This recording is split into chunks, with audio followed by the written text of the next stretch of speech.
think everyone is saying that they are not being able to hear you. I think both of us actually.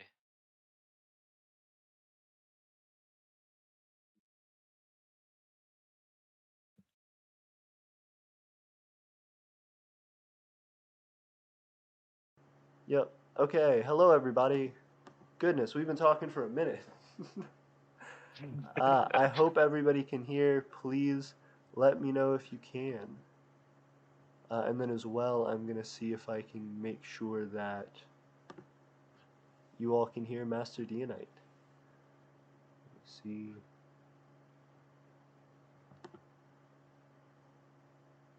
Micronation of Gorth says that they can hear us, and the Duke also says that they can hear us.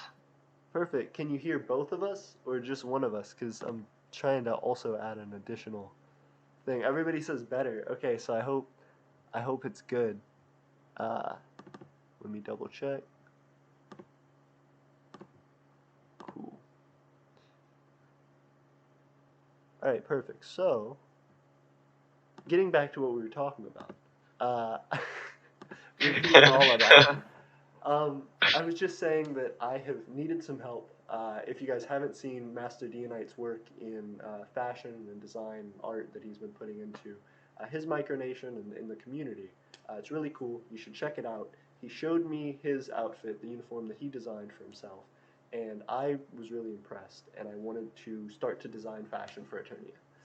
Long story short, I learned that you shouldn't make it like a uniform. You should make it in some respects, a genre that people can pick from, something that people can make their own, but is still understood as part of the same group, can be visually identified really easily. So that was kind of where we left off right before we hit into audio issues. But I don't know if you had anything that you wanted to say about that or about your work, Master Dina.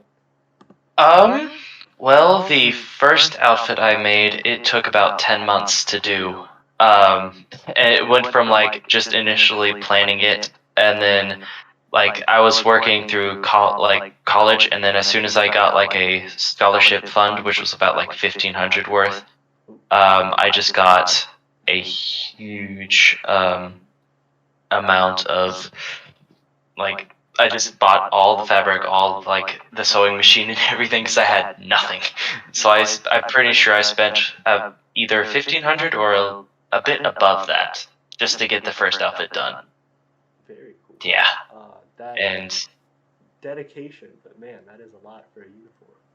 first time I made something that I actually stuck to for longer than like 2 months. But yeah, it was just like my brain is probably still fried from all that thinking that I had to do. Oh, absolutely. In doing stuff like that, in actually going for sewing and stitching together the uniform, did you actually have to get like the I'm trying to think of what they're called, the outlines, the paper outlines that you have to do, Patterns? patterns. Thank you. Yes. I bought all of my patterns from a place called Joann's, which is like just a fabric store. I don't know if there's any around where you are, but I think um, yeah, like I bought maybe 15. I work there, so that I get like a 30% employees discount. So that helped. But I bought like I don't even remember how many, and I Frankenstein them all together just to make something. All those pieces that are on there, they don't really fit together. Like they're from all different patterns, and I just went, and there we go. But yeah, that's about it.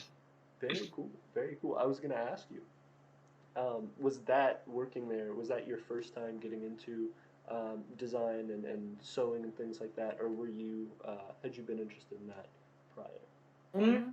What I think what really got me started into tailoring was back when I was at another college for visual communications, and one of the project was we had to build a company, and we had to like make a lookbook for the company, like what they do and what they like all that stuff. And I did a tailoring company, and the whole style of that was just like, oh yeah, we're like more of like the colonial Victorian-esque, like style, and I kind of like that style in the first place.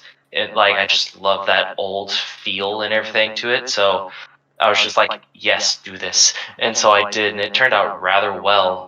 But then COVID happened, so we couldn't like finish the project like what it was intended. Because we were like, the teacher was going to have us like feel different paper, because there's different paper textures apparently, and some that actually feel like clothing. So there you go. But like the whole idea that I was gonna have was like there would be actual thread like stitched through the cover and everything else, and this whole elaborate thing. But it just ended up being digital. But either way, it still looked really good as far as like what I researched. I went, and then that kind of like kickstarted the me wanting to be a tailor thing, and then I got into um, uh, theater, and then my first semester I had intro to costuming, and then that's when I started. Was like, all right, I'm making an outfit. Let's do this. The teacher was basically saying like, Jesus, you are very ambitious. I don't know if this is going to be able to work or not, but good luck. And she didn't stop me. But yeah, she didn't stop me at all, and I was just like, I'm doing it. But yeah, that's as much as I'm working on a second outfit though right now, which is going to be hopefully a better upgraded version of the first one. And the cape that I'm going to use for it was from a wedding dress that I took from my sister's closet. She like got this wedding dress when she was like 18 and obsessed with weddings, and it just was stuck in her closet forever. And I'm like, it's mine, and so I'm going to use it now. Very cool. But yeah, do you think that's going to continue kind of in that Victorian fashion?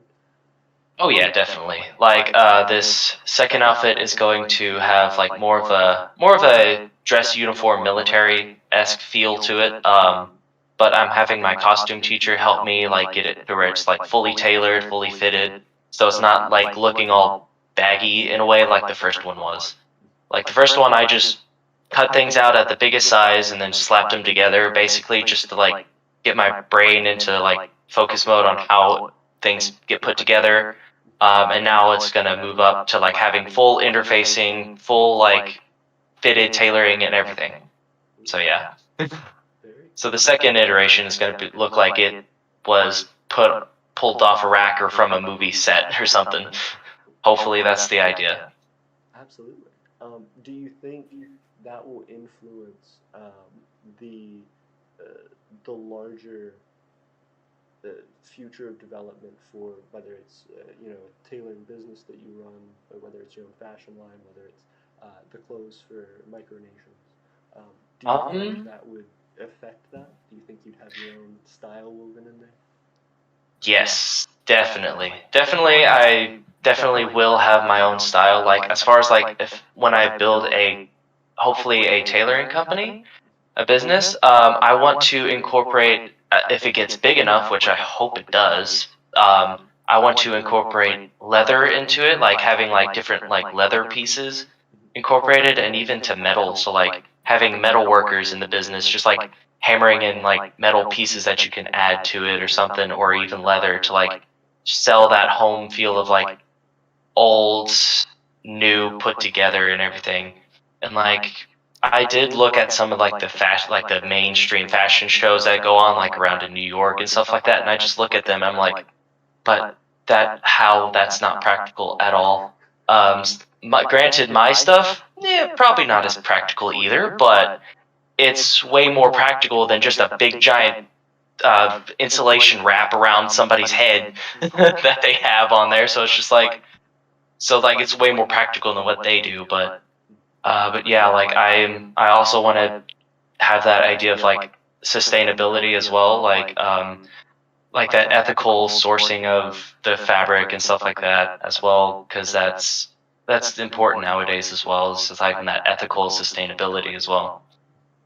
But yeah, like my style, definitely I want it to be pushed into that, but also have like what you were saying about your stuff that you want to do is have people come in and be like, oh, I want to add this to it as well to make it my own. I want them to be able to do that with like either like so like with the company, eventually I have them come in and just have us design an outfit for them, and then charge it based on our time and what they came up with, and tell them like how difficult it is or whatever, and go from there. And like basically more of a collaborative style tailoring shop. Like they tell us what they want made, and this could expand to movie industry or even cosplaying as well. As like if they come in and tell us what they want made, then we can be like, all right, cool.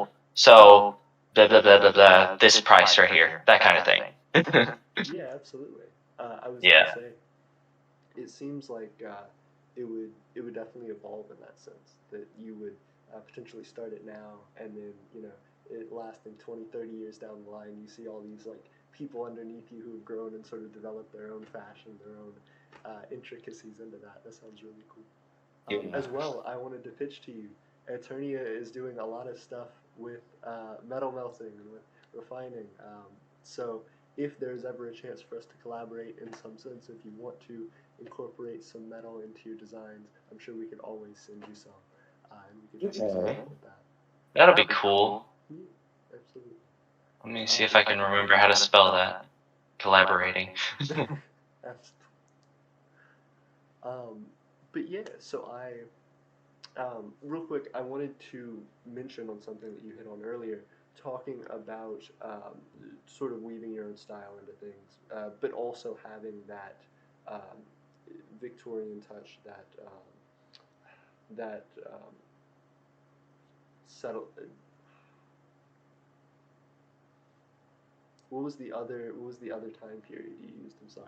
I'm trying to think of. Colonial, like that kind of like colonial feel, and Absolutely. like I just like the style because mainly of like the architecture that was around. I was just like, that looks amazing, the architecture and everything, and even some of the, like the medieval stuff. I'm just like, that looks so good. Why can't it be nowadays as well? So I'm definitely what some people would call an old soul when it comes to that stuff. Yeah, I was gonna say, so that's actually what I've seen a ton of micronational fashion is, which is really cool to see from you as well. Is you know, a lot of people are really, really cut and dry to something that they've seen before. A lot of micronational fashion is like a uniform copied after a uniform copied after a uniform. But it is really cool to see that you're sort of taking these particular time periods, these historical things that you like, and blending that in. And I think, for example, with Stemeria, a recent feature on our channel, they have their own uh, sort of both military garb, but also like a professional, like formal attire. And that I believe is kind of modeled after the Victorian era as well. So it's really cool to see the different developments. Ironically, though, after you mentioned Stomeria on one of your live streams, they popped up on my YouTube recommended list.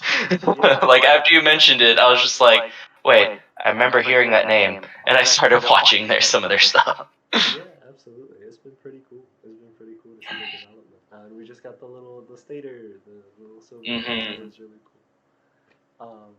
But yeah, so talking about that, I've been having kind of trouble with developing stuff for Eternia because I really want um, sort of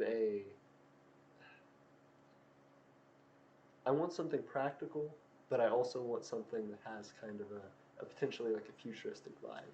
And I think we've talked a little bit about that. Um, the the thing that's a big issue with it in the moment is trying to develop from just loose like picture concepts to starting to nail something down. And I've Yeah. been trying to sort that idea from like occupational type designs to whatever, but I don't know. It's Yeah. hard to pick an inspiration. Mm-hmm. Definitely.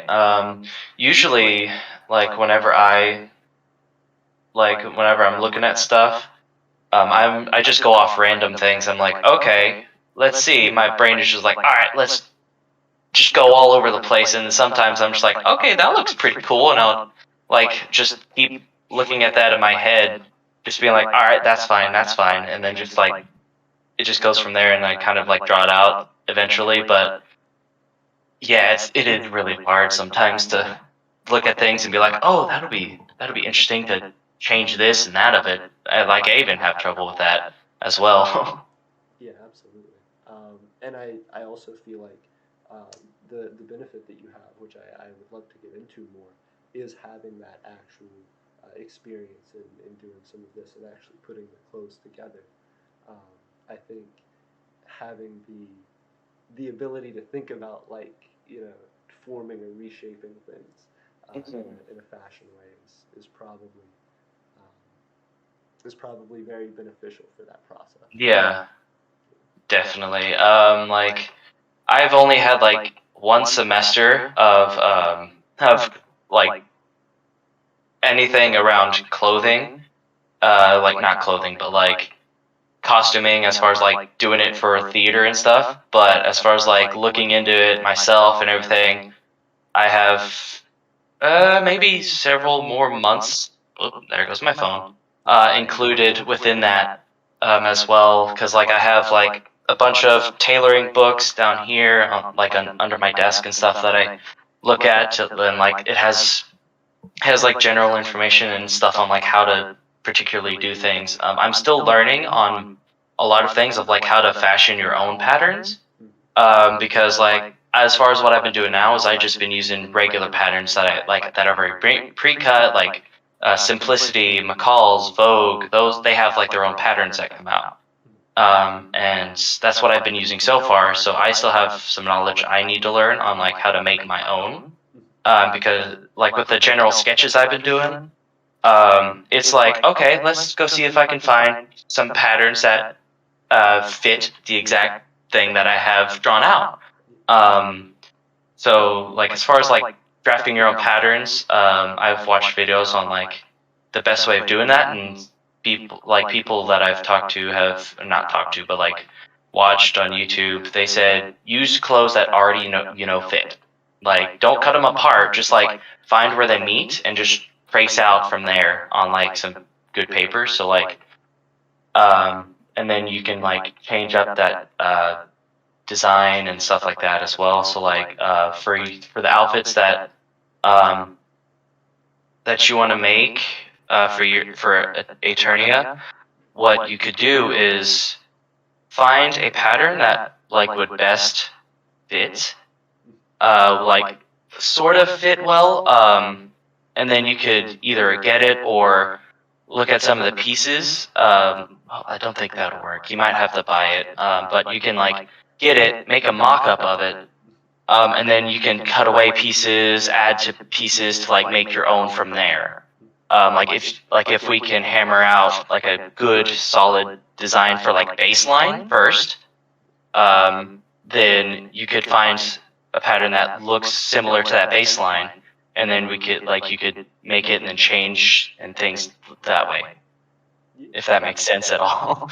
No, absolutely. That was actually one of the things that I wanted to bring up earlier when you were talking about the people that you had watched online.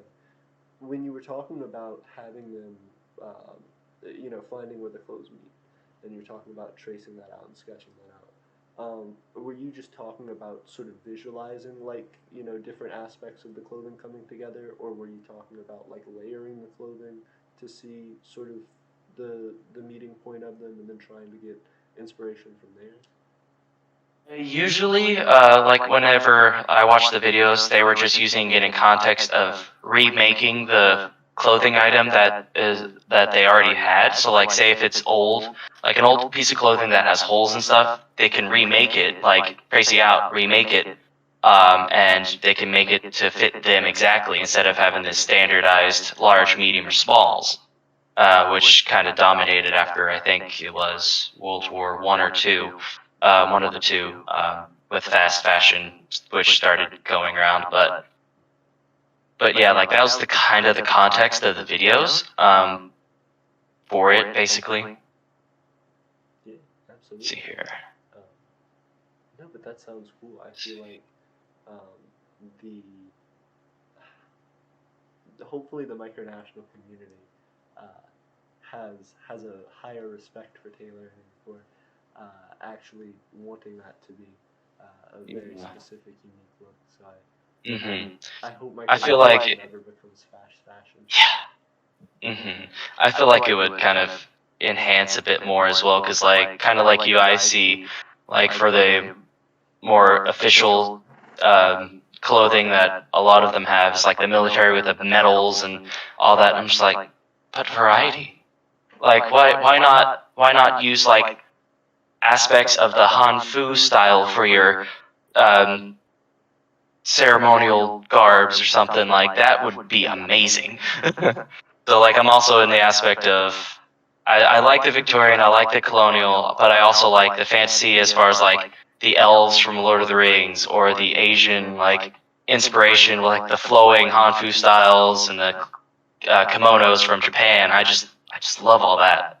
So like I always just like try using inspiration from other cultures as well to like give the best like overall feel and look that just make me happy whenever I draw things out. No, absolutely. And that sounds really perfect as well. I was going to say, thinking about specific cultures and thinking about how they, excuse me, how they play into the clothing that's around. It's it's interesting because a lot of it that again I've looked up the little bit that I have. A lot of it has to do with climate and location, what the resources available are. But it's it's again difficult for me to try and parse that out because um, for uh, for the most simplistic design, I think I would do something that's uh, effectively just able to be a mock-up of anything that would be relatively like casual wear sort of thing, anything that's a more professional dress, and anything that maybe has some particular other unique situation that it would be used in, and kind of let that be evolved and changed from there. But I'm caught with those elements of for people in different climates, for people in different areas and different cultures, how Yeah. how that does work out. Let's see here. So, as far as like the particular climate, because I definitely like with me and possibly you, like around here, around southern area, around the equator, it gets hot and humid. It sucks. So, like more natural fibers like cotton or linen would be the best way you could ever go because it like soaks up the sweat and it like cools you off whenever the wind starts blowing. Those would be the best materials to use. And then like for the northern areas, so like if there's any citizens up in the northern colder areas, more of like a wool, not a wool, a fleece and a flannel would be the best in terms of like as far as like general style, you could keep it the same but use different materials for each different climate. So like it'll still be the same and you won't have to change words. Change the style versus just the material being used. And then for the like whenever you're talking about like working with what was it? You were talking about like forging in the. I think you were talking about forging in that those ingots, and you were in your formal wear. Like you could have a outfit that both looks casual and, if need be, formal as well. But you could have it to where the front part is made of like some kind of like protective leather, so that way the sparks are still like keep getting repelled and like you can still like look formal, like just unbutton a few buttons and there you go, you look formal again, and then button back up to get back to work and stuff like that. So like if you ever show up in the forge and your blacksmith is just hammering away, he can just stop real quick, unbutton, and then there you go, he's all formal. And then whenever you get done talking about business, you can just pop that back closed and just go back to hammering again. Oh, that's really cool. I like that. Yeah, I thought of that idea. Yeah. Instead of just having a big giant full like leather apron, just something simple that could be unbuttoned and buttoned back up to be formal and casual at the same time. No, absolutely. And I think that's that's an important aspect of it as well, is like making it something that can be um, kind of easily removed or easily added and still looking toward the same design. Specifically because of temperature, exactly like you're saying. Hmm. Working in the as a blacksmith, get very hot and be very difficult. Then as soon as you leave there, if you go out in the Alabama weather, you're gonna be like, I'm still hot. I still don't want Yep. all this protection. Yep. Yeah. Definitely. Um, yeah. So I think that was a great idea. Absolutely. Mhm. And like, sorry. No, Uh, I don't remember particularly, but you said you don't really like the cape idea, like as far as like having your general outfits being capes. yeah, I've seen some things that look all right. Like some people will have. There was one that I saw that like came down like this, and it was almost just a like a cloth draped over the shoulder that kind of had something, or something that was like attached up at the top. Shawl, like a shawl or something. Yeah. Yeah, or something that just covers kind of one arm. And those are all right, but I just feel like they're so impractical. I don't know. I can't justify it a lot of the time. So like with shawls, or like just like a half cloak or something. There's the idea that you could use it for like, say if you have a group of hunters who go out and hunt, you could have them go out for like a day or so, like with the like the Celtics.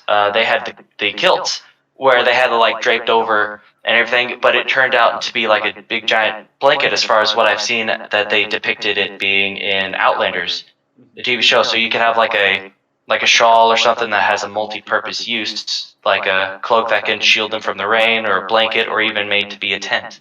So it could be something of like that idea for like hunters. So each piece could be like that adds to the general baseline. You could do like additional pieces to like help them function in their specific roles as well. I definitely like that. Having a lot of the design be based around like utilizing items, I think is really cool, especially for the professions like you're talking about. And I think as well that allows sort of that openness for what people can do with it. If you design a full out, suit of every individual piece of something, it may be a little bit too restrictive for people, especially people who like fashion. So it would be a lot better to have, I think, like you're saying, have some particular idea of a useful item that may be a big part of the design, um, but that being more so the identifying factor, so that then people can kind of expand around that and build around that base. Let's see here. So I've been writing down some of the things that you've been saying you like the baseline being casual, and then add-ons to help with the role that they are filling, and then like helping the individuality, and then the futuristic vibe and stuff like that. So let's see here. One of the things that just got me, um, as we were talking, and you describing having something that is like a protective, um, a protective thing, um, for blacksmithing.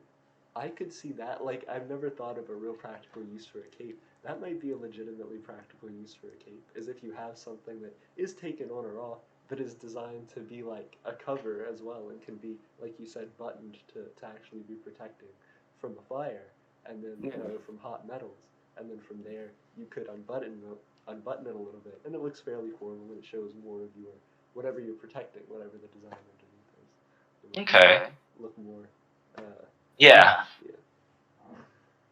There's actually some like some cloaks and stuff that have like slits in the sides to where their people's arms can go through and stuff like that.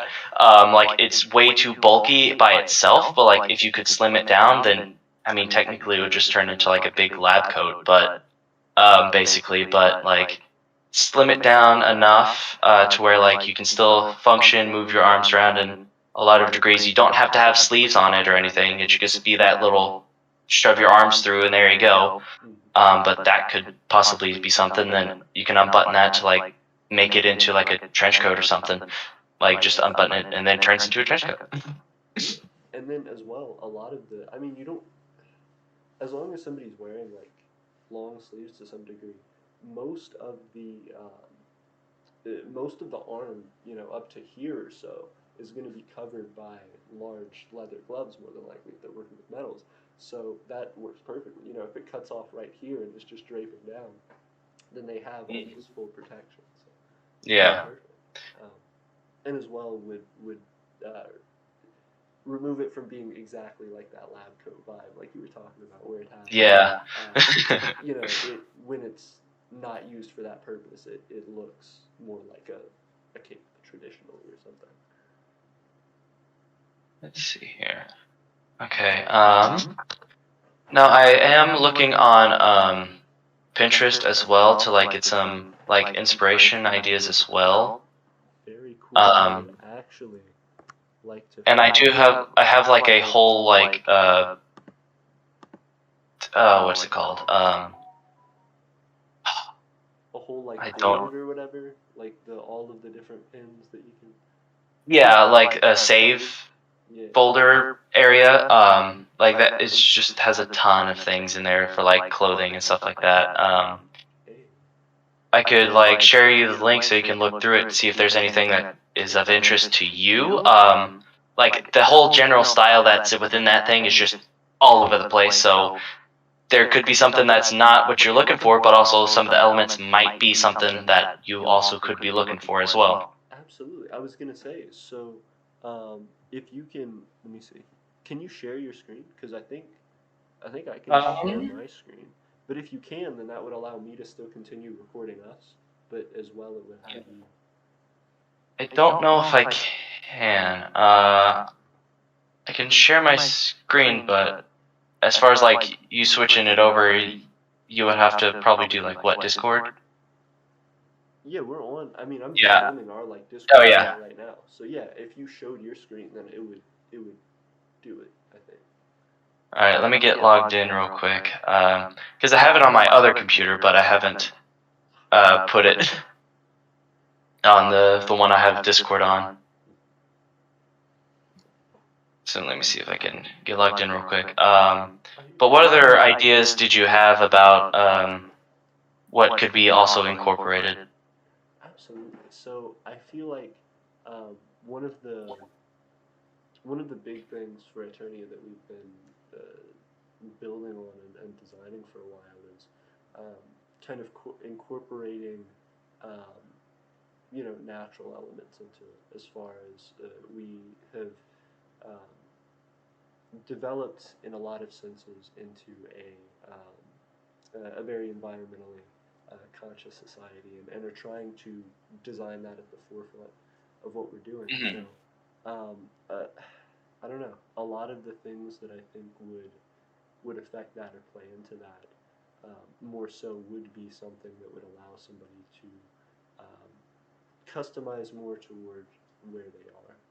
Yeah, Maybe there is, in addition, some specific, like, well, we have territories for the Empire of Aeternia, so you know every territory in its own way to look a little bit unique or something may have a little additional pendant or an additional little piece of fabric or something that you know adorns their uniform in some unique way that shows people yeah, their difference apart from the rest of the empire, shows their culture. definitely. And I do have it pulled up now, so let's see if I can do this. I believe in Here you you. go. I have not had to share my screen for a while. Okay, so Oh, it's working this now. is part of, well, what happened? Ooh. Still running. Okay, cool. Yeah. But this is like my Pinterest thing, and I sent you the link to it. But this is just some of the things that I've added to it. Like here's some like a capes ideas Ooh. styles that can like be half cape or something like that. That could be useful for both the like if you have hunters, and then even some blacksmiths probably. And Absolutely. I found that one just recently, but then There's also like some different concept arts that I found that I just thought were really awesome and stuff, and I saved them all. Oh, absolutely. But there's like a futuristic one right here. This one was from the Last Jedi Luke Skywalker outfit. And here's like the little kilt thing from like one of the characters in Outlander, but like see how it's like wrapped around and stuff like that. But that could be useful for, let's see here. Especially in creating that kind of differentiating aspect for it. Yeah, definitely. Would you mind going up a little bit? There was one that I saw that I was like, ooh, the Last Jedi one really got me. This one? Yeah, because it has the leather, Yeah. leather looking thing. It would be really cool to see that, because they have the kind of cape, and then they have this part that goes underneath that it seems like could be like buttoned up or like unbuttoned. If you wanted to design it that way, that would be the more protective overlay. Yeah, definitely. That's very cool. Okay, so Luke Skywalker. I'm just writing down the ones that you like so I can try designing something that might look look awesome. Let's see here. What are the ones that I thought that would look good? Yeah, so there's like these two right here. This one, and I believe from the picture, is like either it's a shawl or it's a jacket. But it looks like it's wrapped around the waist a little bit. That could be cool for something. Well, I like that as well because the Luke Skywalker one is this really big bulky type of thing, but that is a lot more slim. But it still could provide aspects very similarly to like you were talking about with the kilt having it potentially have unique colors and things. I just like that idea because it feels more civilian, sort of. It feels more less of that profession. Yeah, definitely. And then there's this Nomadic Hoodie one that I found. It's already a product, but it has those buttons, but they go on a slant. You just passed it. Right there. It's the guy with the rock in the background, so 2 more over to your right. Oh, I'm sorry. Are you? I'm just. Oh, I'm looking at the live stream. Sorry. It's just behind. But yes. I was like, yeah, I see it. We're good. Oh, okay. I was just watching the live stream. It's backwards. But yeah, this one, the buttons could have that fancy style as well. That could be unbuttoned, and so like so those 3 could be incorporated into one solid piece. Oh, absolutely. And everything. And I do like that it has the cross button thing. That's always very cool. Very sleek look. The hood is very interesting. And then I like as well that when he actually does move it, you could reveal a lot more in the chest area. I think it would even be interesting if you could somehow find a way that it would be potentially designed such that it could be like pinned back or like have some attachment to it that would be able to have it more put behind you. I don't know if that's too much to like pinned behind it. I guess so. What the guy was doing, he was like holding like his. This might be too much to incorporate legitimately, but if you had like how he's holding it back in that second one, yeah, I appreciated how it just showed off. Like it almost looks like it's not the same thing. It is, but I think it'd be cool if it was like a sleeveless kind of version of that, and then it just had a way such that he's not like having to hold it back, but it's just like pinned back, kind of to the position. Yeah. Like he's in his like his hands are in his pocket, but like having it like pinned buttons or snaps behind him. Okay. So like just to kind of move it out of the way, have it on the side. Yeah. Definitely. to keep all that loose fabric from getting in the way of stuff. Yeah, that makes sense. Absolutely.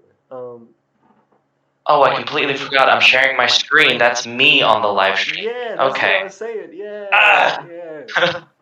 I am okay. Yeah, that's a thing. Okay, I'm just gonna ignore that. But then Oh my bad. like I saw.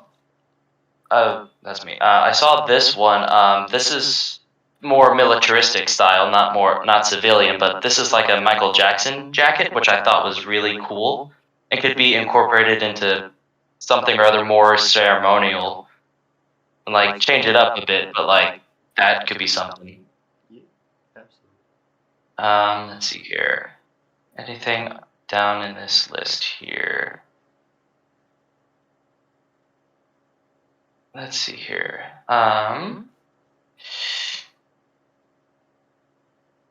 can't find anything. Yeah, there's so many things in here that's just like, but what to choose? I even have some masks in here as well for, I don't remember what, but I just saw them. This is definitely some like, here's one, where it's like the waistcoat is wrapped around, or not wrapped around, there's like a sash, and then this is like the loose fitting, like a shirt or something that you could use. I actually really like that, especially because it's just so simple. I do really like that. If there was a way to, I guess, add a unique flair to that, it also. So are they tying it? I guess I imagine the purple part has its own tie, and then there's also this other, like, additional cloth piece on top of it. Yeah, it looks like the sash is its own thing that is tied to it, but then on the second part, it looks like they tied all of the drapery stuff that's here in the front behind it. If that's what it looks like for the second picture. Yeah, that's pretty cool. But yeah, that could be. So okay, so something like that, especially the short sleeves would be useful in some areas. In our climate, absolutely. Well, and it's like breathable. You know, it's something that you can kind of dress up or dress down, but it also is just light and comfortable. And I think that's really nice. Let's see Especially here. because it is just so simple. I do like it. Have you found anything that you've liked so far but we haven't seen on here yet? Or are you just following along with me? I'm just kind of following along with you, and the only reason is Okay. because, yeah, if I like move my screen, it's gonna Oh move what yeah. I'm filming. Yeah, so Okay. I do want to do it, but Yeah. Let's see here. Oh, I know there was some good ones in here that would have been amazing, but I think they're way further down. There's like 2,000 something pins in here, so that's great. I have a ton. Yeah. Let's see here.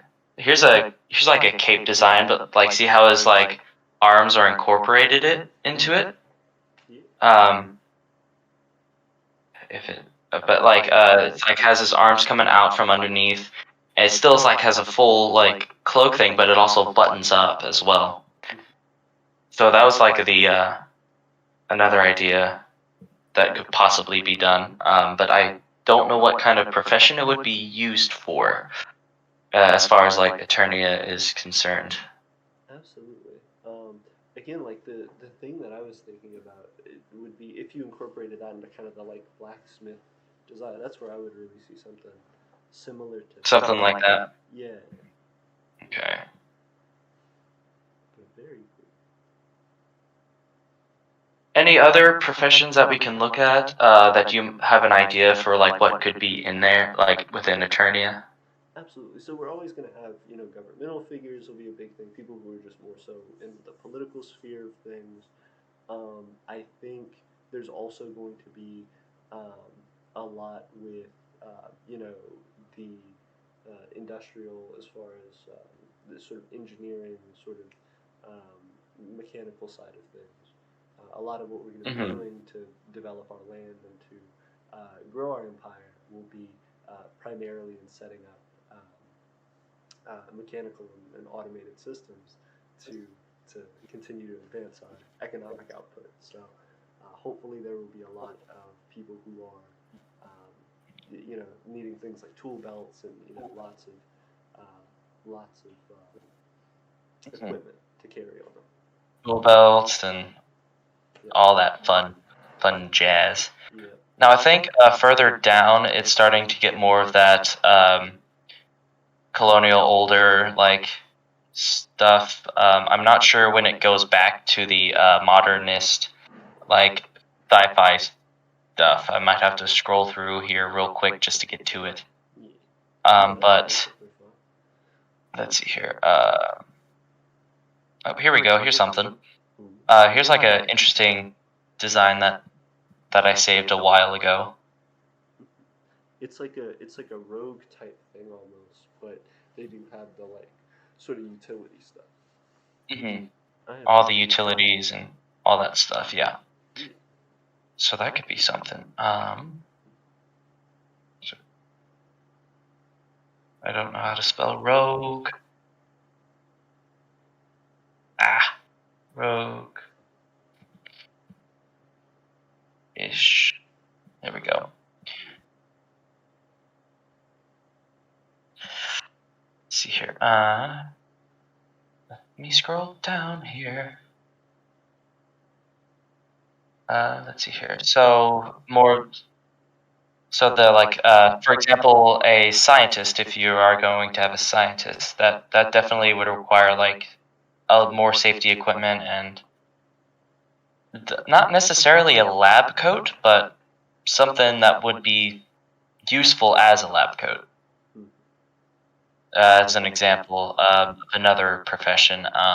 What other professions are besides hunter and blacksmith? What else? What other? Farmer. A farmer. Let's see. Let's take a look at what could possibly. Well, and I think for farmers, that would probably be something that's more incorporated for us in that kind of lighter clothing style. You may have people wearing like sun hats and things, but I think a lot of that would be the people who are living on the land and kind of taking care of local like hydroponic systems and things like that. But that would be, I don't know, that would be, I suppose, nothing too detail oriented because you would be just needing to regularly change your clothes that get dirty, put on new things, and not have to worry about a whole lot of appearance. So I definitely that's true. I definitely like kind of the robe style that we were looking at earlier for something like that, something that's kind of like that rogue style. No, sorry, the robe style with the like belt and. Oh yes, yeah, the belts, yeah, that one. Okay, I think I've started getting back into like the sci-fi-ish. Look, there's Vincent. Let's see here. No, there goes Colonial Regency. More modern suits. So the cloak. The cloak that would be good for blacksmithing. Ooh, my mind is racing with ideas. Starting to race with ideas, but oh, here we go. There's that one. There's this one right here. It still has that loose style and everything. Has that belt, that sash as well. Has that loose style, but also the slim effect. Okay, so do you also want something for ceremonial, like gatherings and stuff? Yeah, absolutely. And I think, I don't know. I do I'm curious as to how complex that should be, though, as well. Hmm. I think the biggest thing for me would be, but then that feels like a uniform. I don't know. I was gonna say the biggest Yeah. thing for something ceremonial would be like something as a way to show off people's like achievements and the things that they like who they are in society and kind of make that present in a particular. If it was like a formal wear thing, you would kind of have that Hmm. as a way to do that. But that's almost the definition of a uniform. So Yeah, that's I don't know. true. Um, Maybe like a piece, just like something that would be in a like an accessory that would be incorporated for ceremonial events, maybe. okay. Let's see here. What would be a good piece? Huh. Um, you could so because metal is a big thing for us, you could potentially have some sort of like jewelry that is denoted specifically based around who you are in your community and maybe your profession or something like that. Hmm. Anything like a necklace or something. Let's see. A necklace, perhaps. Yeah. Is that what you said? Yes. Something just that we could maybe incorporate that metal into that we could. Hmm. Let's see.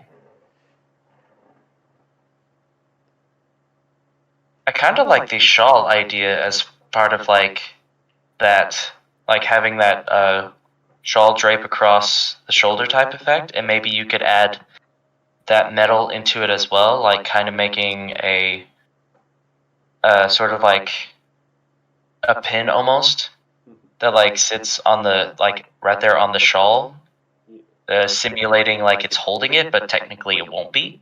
It'll just probably be wrapped around and tied around the waist or something. But like having like the pin be a part of that shawl, so like the shawl plus the pin could be a cool idea. Absolutely. Now, where do you think it would be played? Like, were you talking about around like by the belt? Were you talking about kind of up here? Where was your? Um, so if it's so the idea you could do is for the metal, you could have the shawl draping over the left shoulder, and then having the pin be placed basically above the like right up on top of the heart.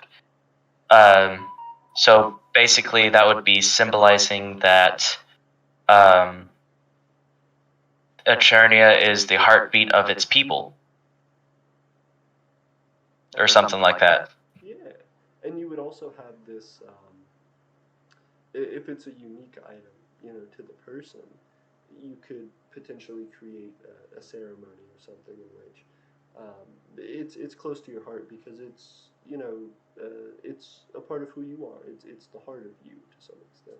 You could have it be Exactly. something, yeah, like where like parents may give it like to their kids or something, and it'd be like it's a special thing that's unique to you, and then you grow up, and then it would be cool. You could incorporate it potentially into like marriage ceremonies and stuff where it's like Hmm. instead of like a traditional ring, it's like your partner makes you like a new one or like a new addition to your thing, and then it Exactly. becomes like a yeah, I like it.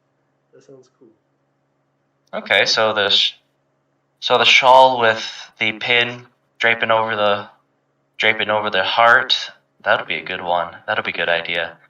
For at least the more formal, not formal, but like ceremonial aspect of it for both weddings or any other ceremonies and stuff like that. And then Ooh, for formal, it.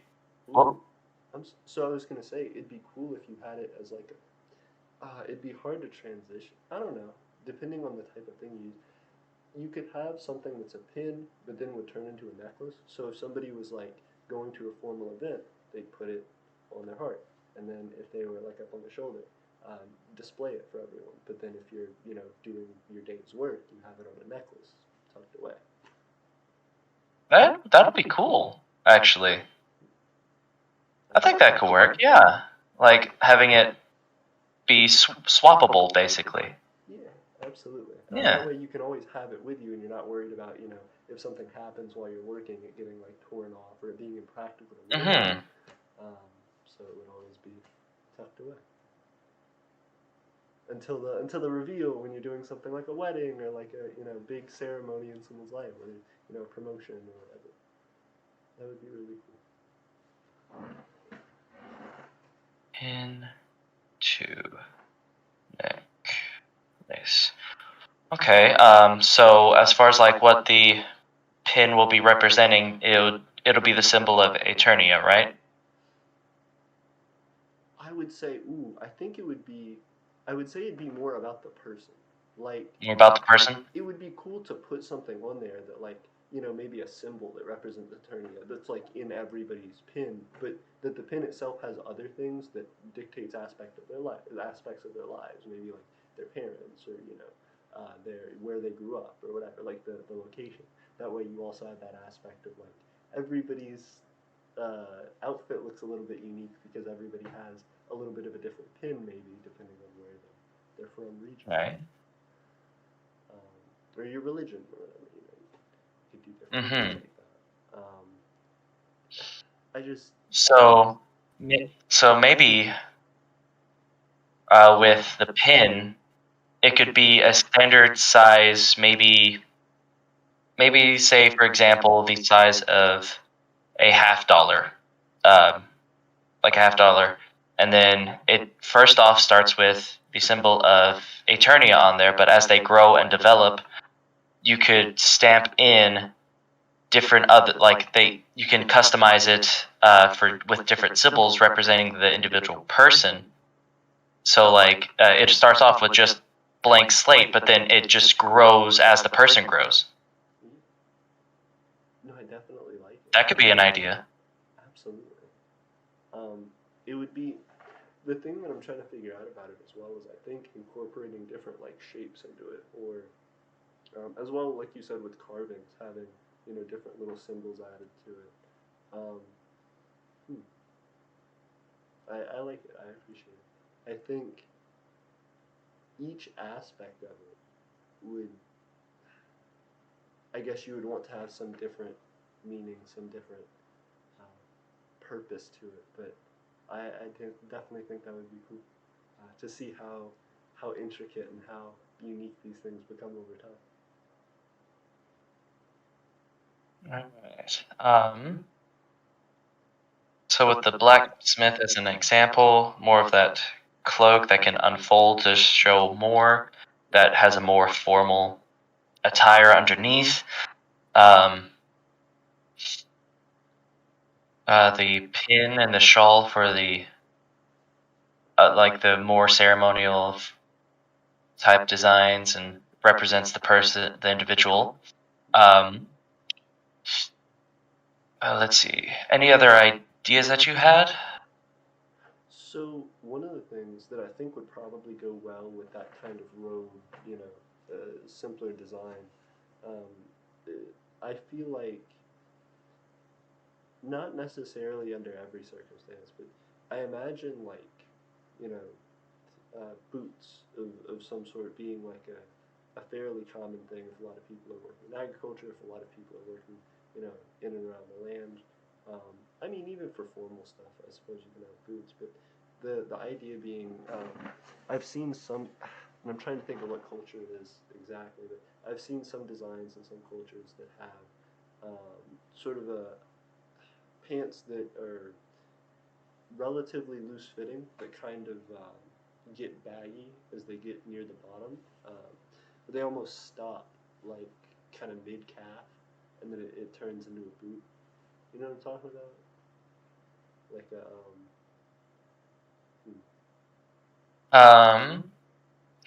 I know there are like some jeans that are like bell bottoms, like they kind of like flare out, but probably too much of what you're talking about.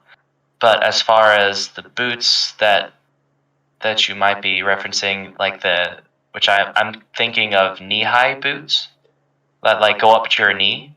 Yeah, and you could have them as knee high boots, and you could also even have it, for somebody who would be, for example, not needing to wear boots or dress down.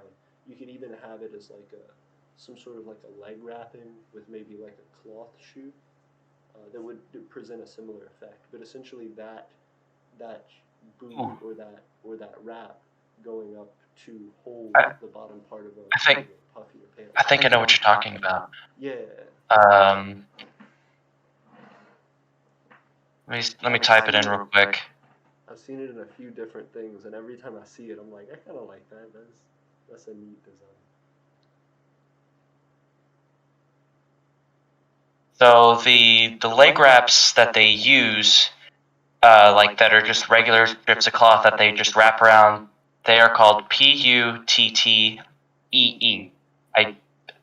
I'm gonna say how I think it sounds like, which is pute, I believe. I think that's how it's pronounced.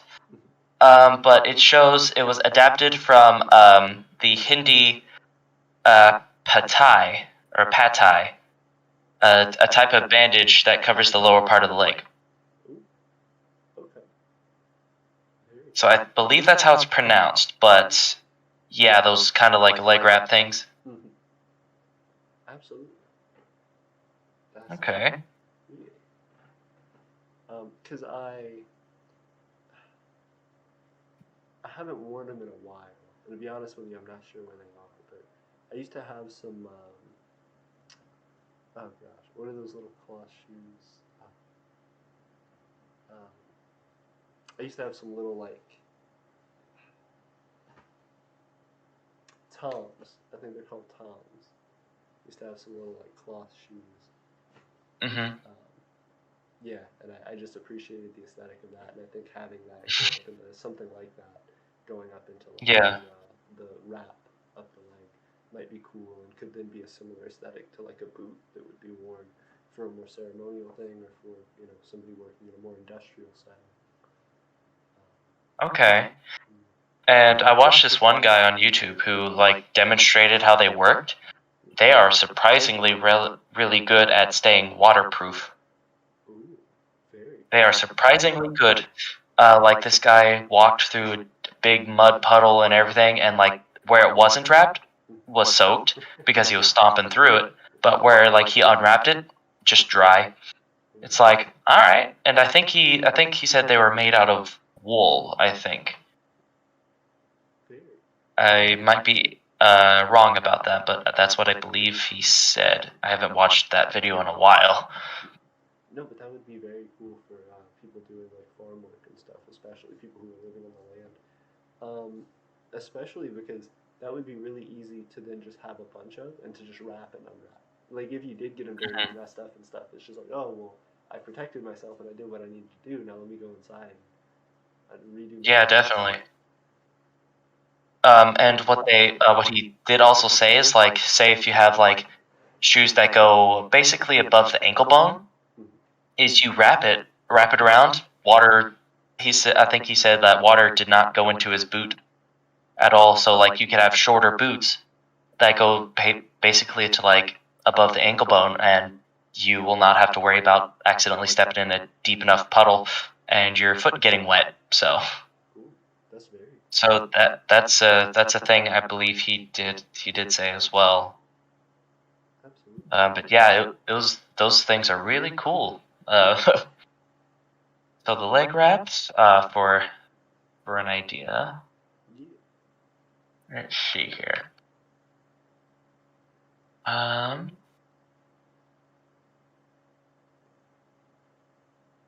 hmm. What other things were you looking at as well? These are great questions. Because yeah, my brain is like running at 1,000 miles an hour. So No, you're all good. What I have been thinking about really is trying to,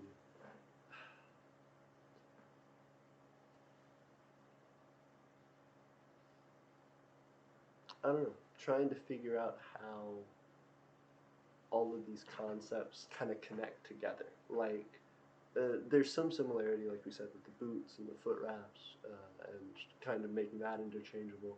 There's the pins that we're talking about that are, you know, more or less, like the universal across everybody. Um, and then I think, yeah, I mean, I guess there probably shouldn't be too much more. I would be trying to figure out other places to like film the crafts, but I imagine if you have a few different things like that, that like we've come up with one kind of style that's a more light style that would be for somebody who's doing maybe outdoor work or maybe something that's again just more casual wear, and then we have something that's a more industrial kind of design for like the potentially the Mm-hmm. rogue type people, the people who are doing like engineering, maintenance stuff, um, people who are doing um, blacksmithing, um, Uh-huh. industrial type things. Yeah, But definitely. Because with on that same thing as you don't want to have too much that is overly involved because then it'll just be like a whole junk mess of just things that just explode the mind as far as like uh, complications. And plus, like if you did want to find a tailor to get this made, with all that over complication to it and everything, you're looking at a price tag of well over 6,000 probably, with all that over complication to it. Oh, this is what I was talking about, like having something made of leather for the blacksmith. yeah, This, I believe, is made of leather, so like a leather vest that just like that has like a double-breasted look that could be underneath. Like granted, it'll probably lose its function if like you have that cloak over top of it, buttoned up, also made of leather, but like the double-breasted leather vest or something that could be a useful tactic. no, absolutely, and would definitely fit in with the theme overall. Hmm. Great. It's more of like a Renaissance feel instead of a sci-fi, but yeah, that's one of the things you were saying is like wanting a sci-fi look. Mhm.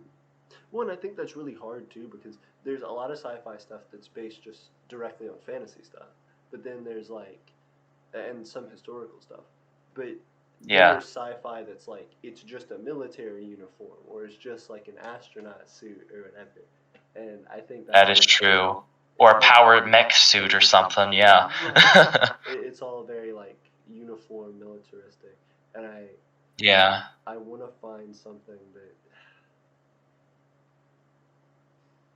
I guess The that more down low chill yeah. or chill guy. Yeah. Mhm. Like the average guy you see at a starport working, like fueling up the ships, not the general who's coming off the ship or anything. Right, absolutely. Or even Yeah. somebody who's just like going shopping, or you know what I mean. Like you're probably not gonna wear your Mhm. full like military uniform. And you're like, ah, I love this sweater. Mhm. Let's see here. Oh, here's a picture of something that you're talking about. Yeah. Like the leg wraps. They are actually, I believe, connected to the shoe. Ooh. I believe that's what it's showing. The image being is like it's connected to the shoe. Question mark? Maybe I don't That's know. cool. Yeah, those are Here's like really another cool to example. have. Yeah, those black tones. Yeah, Uh, sure is. and then here's like the regular like over the pants leg Mhm. wraps or something. Yeah. What's that? Yes. Okay. I think I'm hearing myself in the echo. Might be getting too close to the mic or something. Let me check. Let me check what everybody's saying in the comments. Oh, Ooh. go back. I appreciate everybody being here and hanging out. Let's see. Ooh, there was just a lot of stuff. Okay. Um,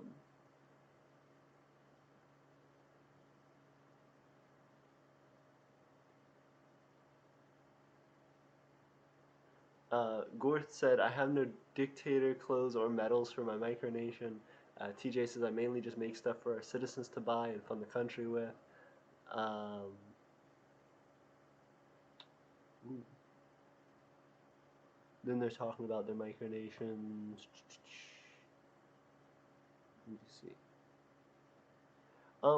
Gord, do you feel like you want like clothes and metals and stuff? Because there is a certain aspect of like just making things, not changing things. I guess allowing things to adapt organically. The reason that I'm doing this primarily is because I want like a unique aesthetic, and I'm trying to go for something different. But if you're just trying to be like a modern nation, you don't have to. This is certainly an aesthetic thing. It's a personal choice. Um, TJ says, I'm interested in going into a public office. Yep, very cool.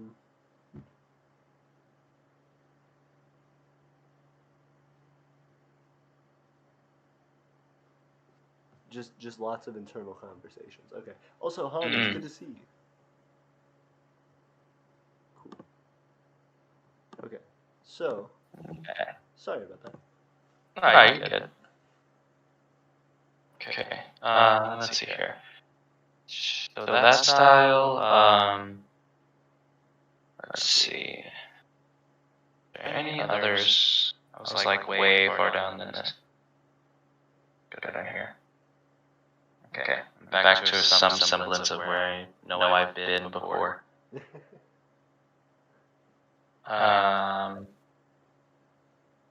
Okay, yes. Let's see here. Come on. Where are you? But yeah, as far as like the ideas that I'm hearing right now, it probably won't take that long to do the styles that you're looking into. Like if you found somebody to make them, it's just a matter of like hammering out a solid design so they know exactly what the look and feel is. Excuse me, just swallowed some air. Good. Give me a second. Oh yeah, you're good.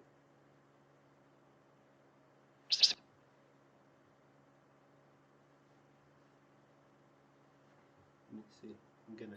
Okay, I had to cough. Okay, but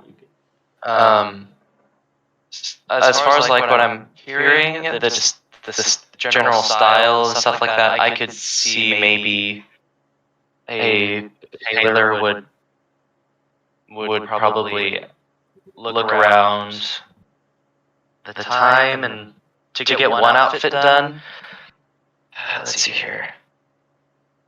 My brain, because like if you want this done, you could probably find like different like aspects of it online, and that way you don't have to go to a tailor. But if you want it to be tailored made, I could probably see maybe for one outfit, the time, the materials,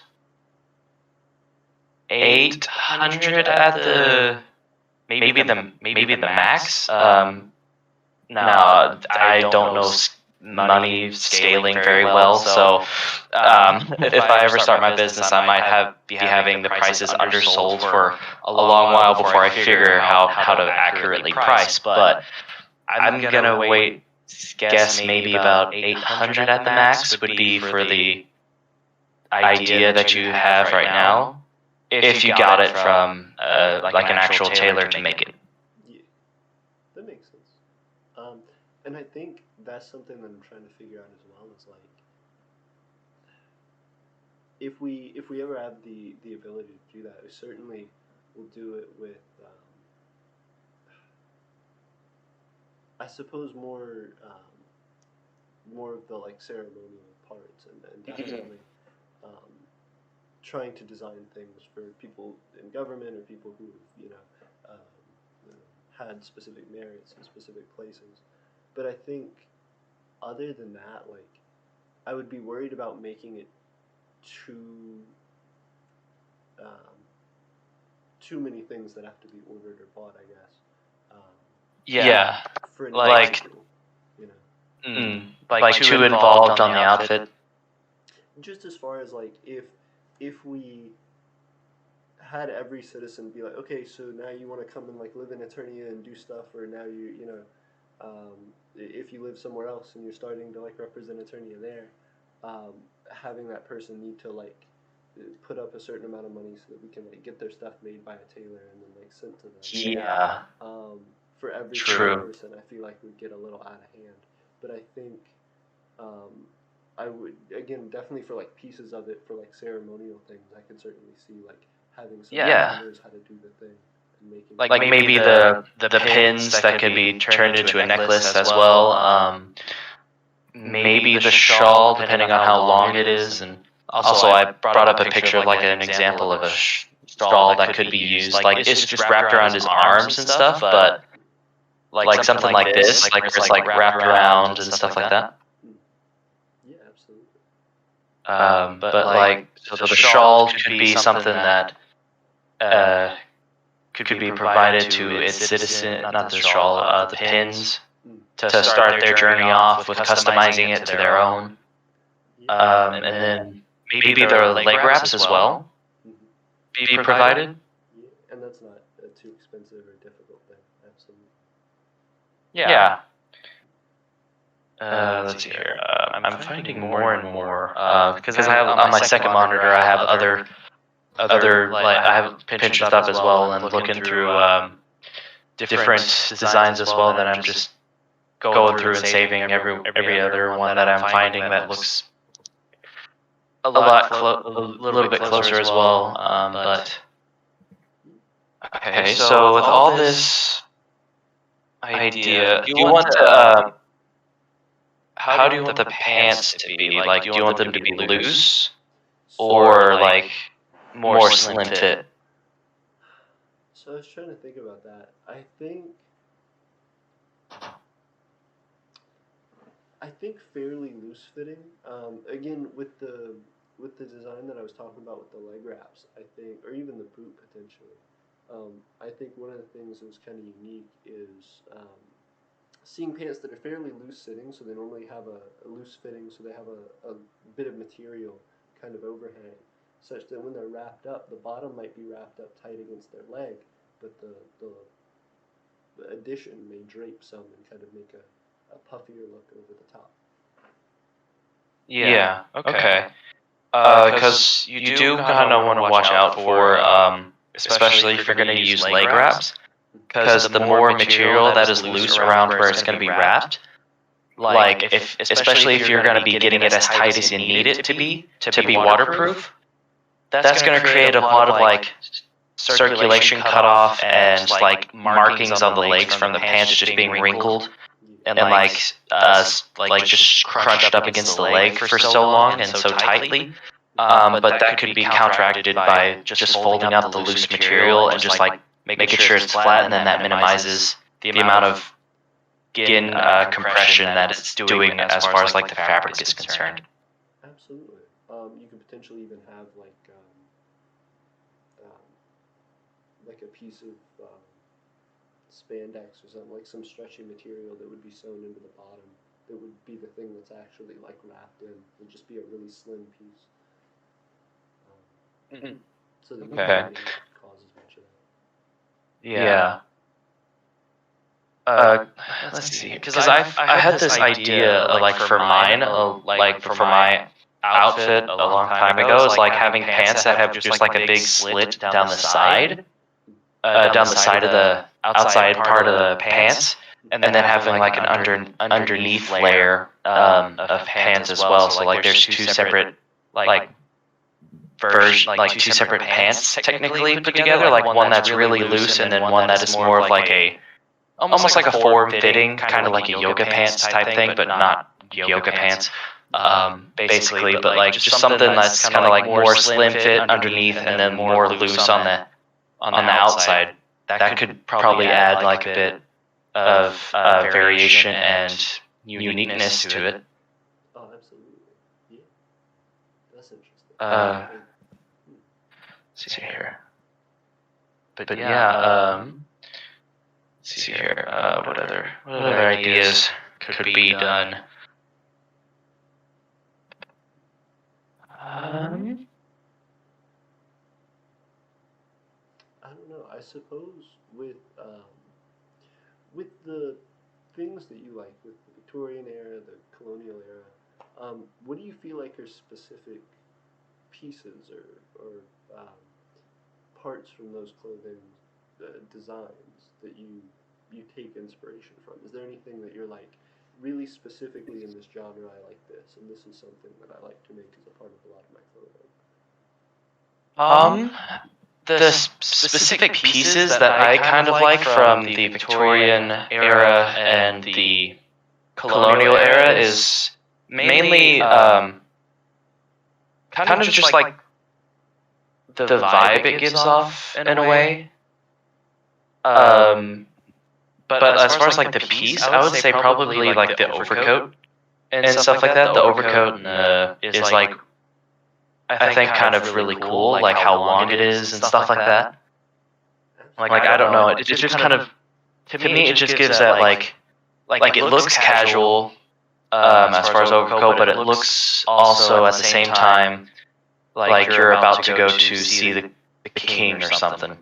Absolutely. As well. Like it just has that both that casual like oh yeah you're just walking to the shop, and but also having like looking like oh I just add like a quick little thing to the outfit, and then oh I'm now going to be go seeing the governor of the town. So hey, or something like that.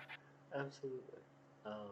No, I definitely respect that, and I think the overcoat too has a lot of versatility with it, as far as people can add things to it, like more metals, or you can add specific seams and unique designs to it, stitchwork and stuff like that. Mm-hmm. That's cool.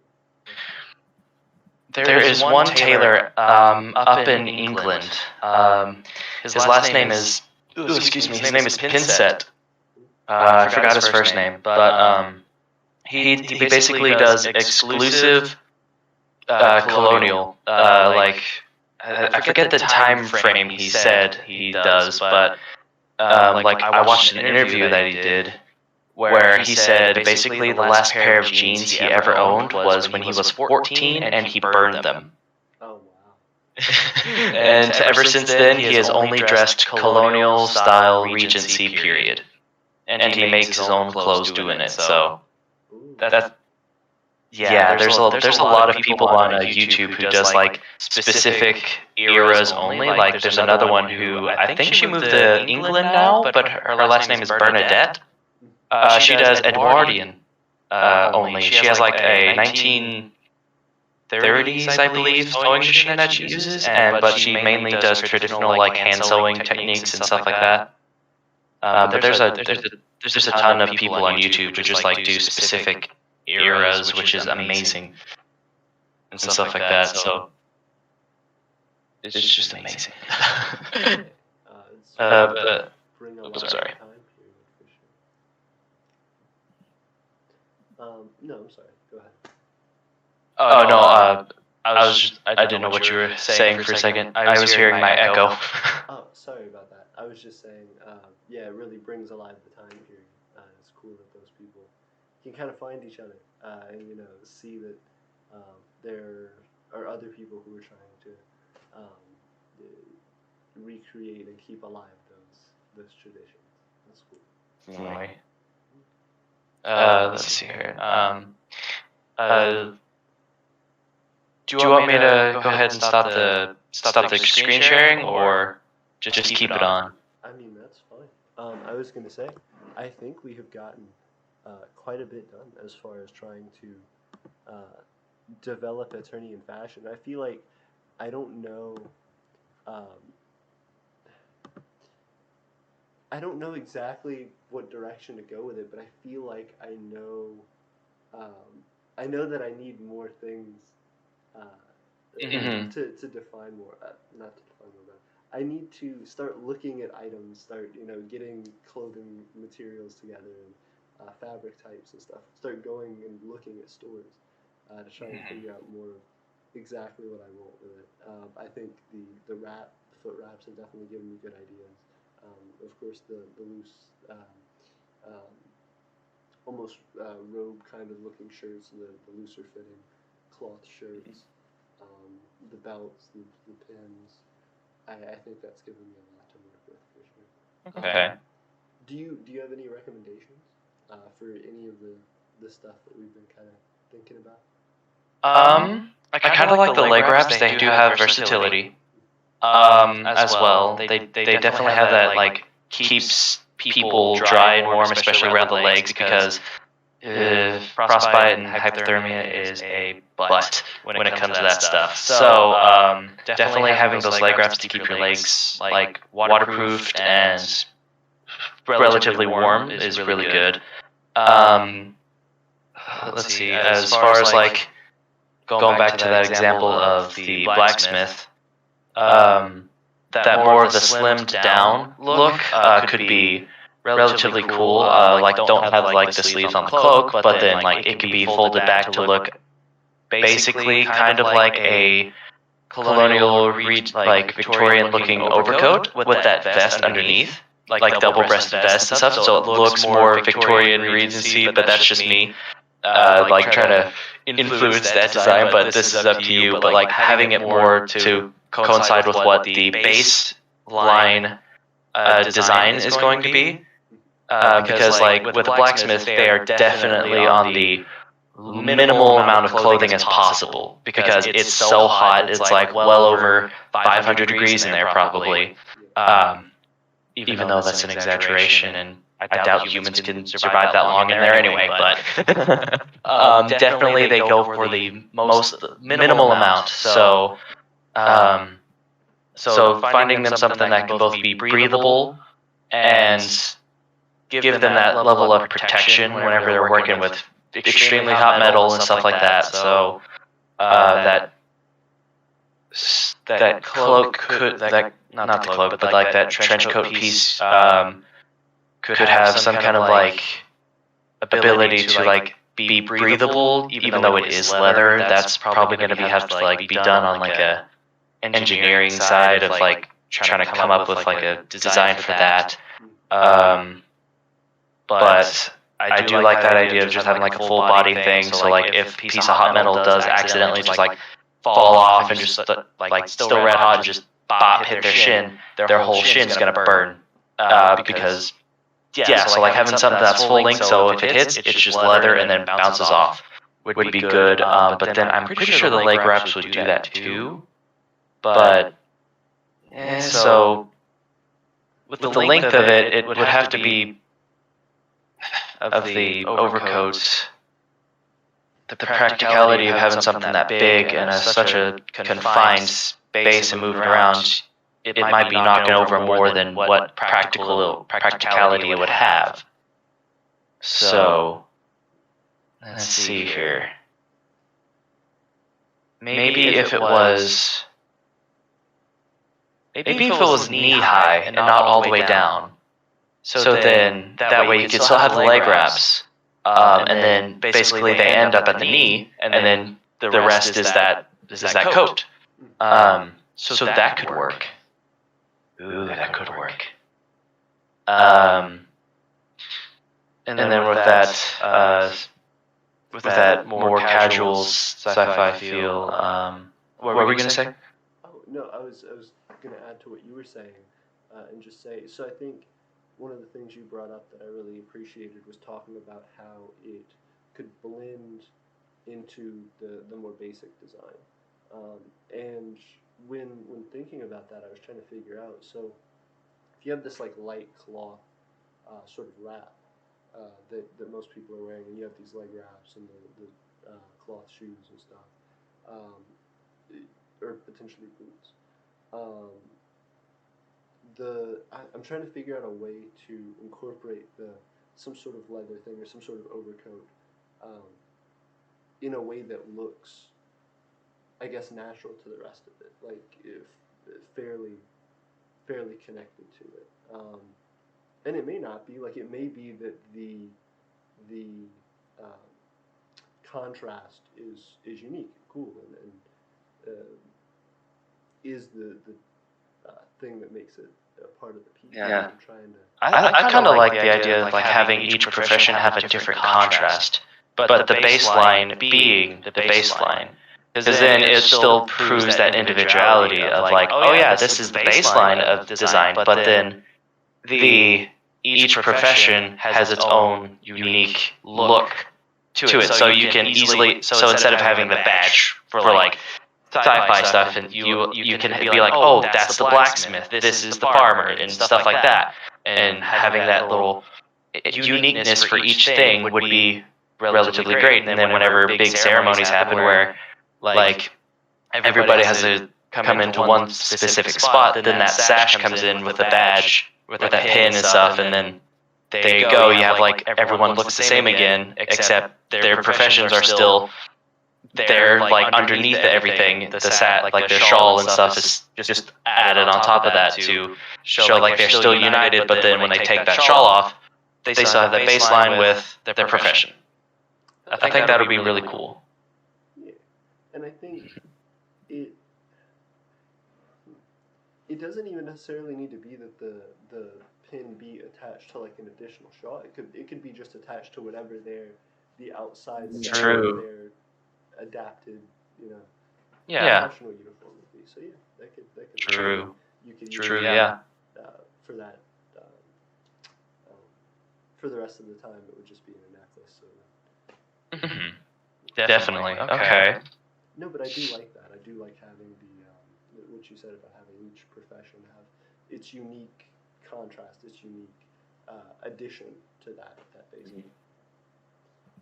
Okay, so and like over time, definitely designing as people come in, definitely, because like right now you have a blacksmith, so that's that's the biggest example we were using, and so like blacksmith we already have kind of hammered down, and then but as each individual like profession just comes in, then you can slowly like start with that baseline of that loose linen shirt or something, and then work on the second layer after that, which will take less time because you already have a baseline with the leg wraps and then the shirt over top, and then my brain stopped.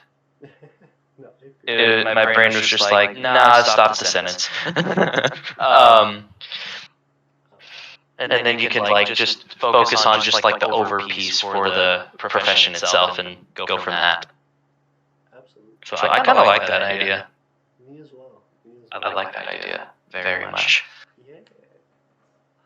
So I'm gonna write down what was chosen. So leg. That's not how I spell leg. Like wraps, loose,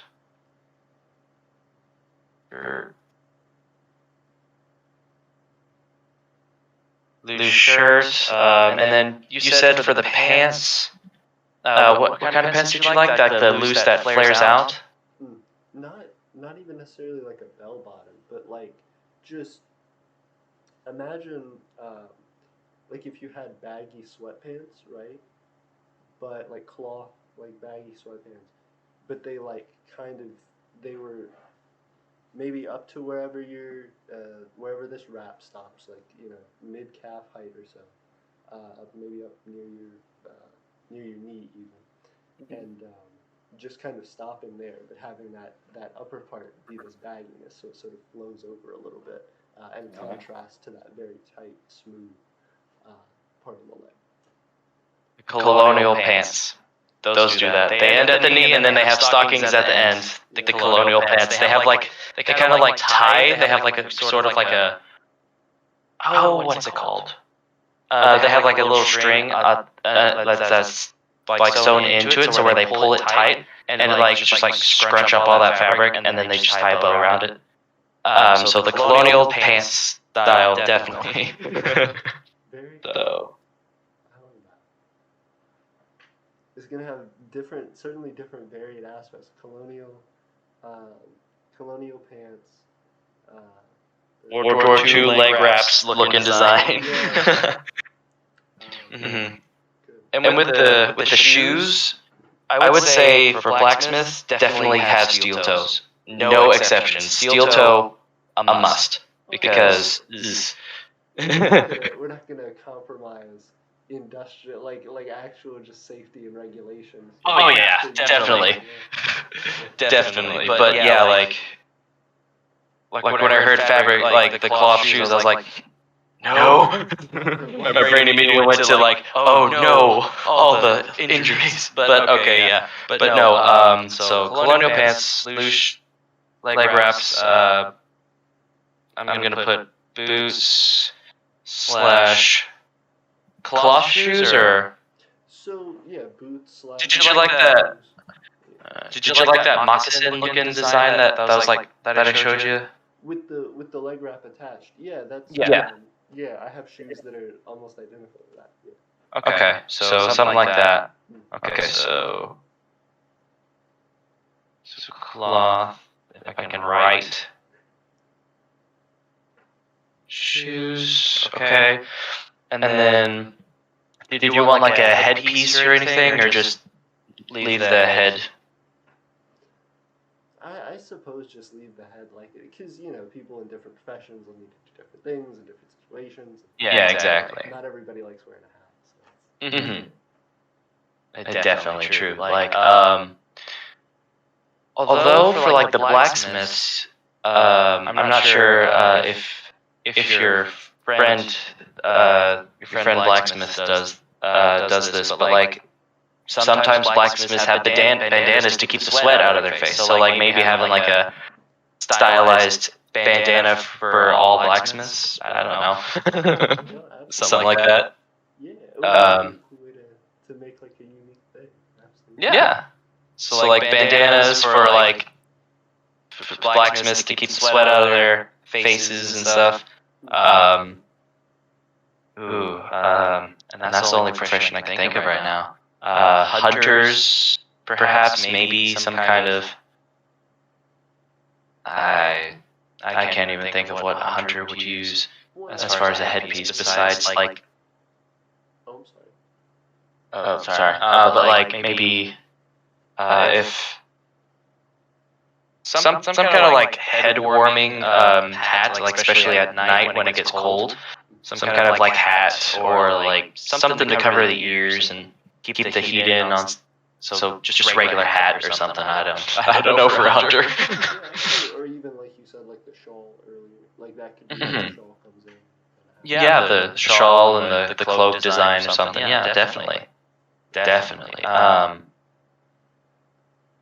think that's all I can think of right now. What I was gonna say, and then for other aspects of it, like for every profession may not necessarily have to have like an over edition.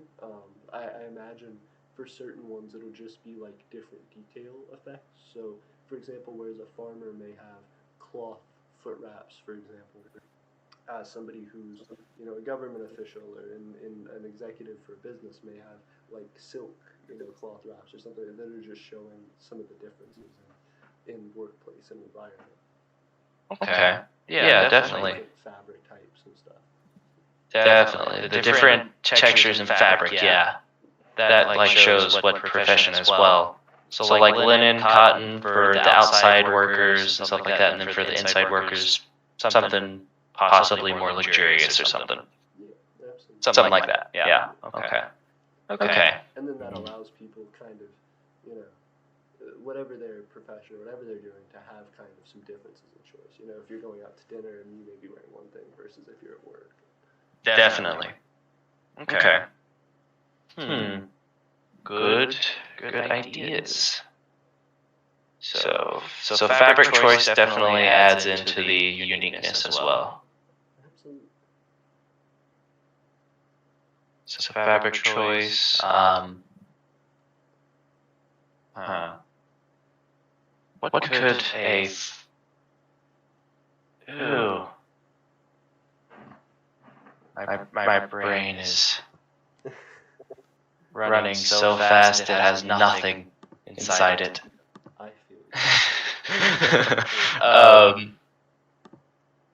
I think that's a good solid place to try starting to draw out designs, honestly. Because we did hammer out at least one aspect of it, which is the blacksmith, so we could just work off what the blacksmith looks like. Like get that baseline of like the shirt and the pants and the leg wraps, and then work our way with a couple of different other professions just to get like a good solid, like these three are the best ones for right now, and just doing that. Yeah, Absolutely. definitely. And the thing that I like about it is that it feels relatively practical. Like Hmm. it's something that I think a lot of micronationals, because they have a big, pageantry about their uniforms and stuff, they Yeah. may feel a little bit nervous about wearing it out day to day, or may not even want to because it's so much stuff to lose. Mhm. Having this be a more simplistic design, it's unique, and people are probably gonna, oh, what's that? But it's simple enough that you could wear it out and not really feel out of place. Yeah, like embarrassed or whatever. Yeah. Honestly, that's what happened whenever I wore my first outfit to Scarborough Fair here in Texas. On the way there, I legit thought to myself, what if I'm the only one dressed up? Yeah. Like legit, I was just like, what if I'm the only one dressed up? And as soon as I got there, I was just like, never mind, I am not. Everyone else is. I'm fine.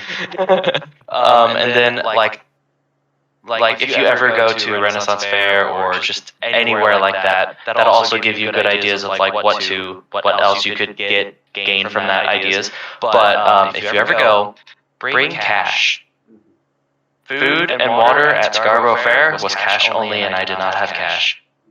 I was there for 5 hours, so I was severely dehydrated and very hungry. And like literally, a couple had to give me $1 so I could get a map of the place.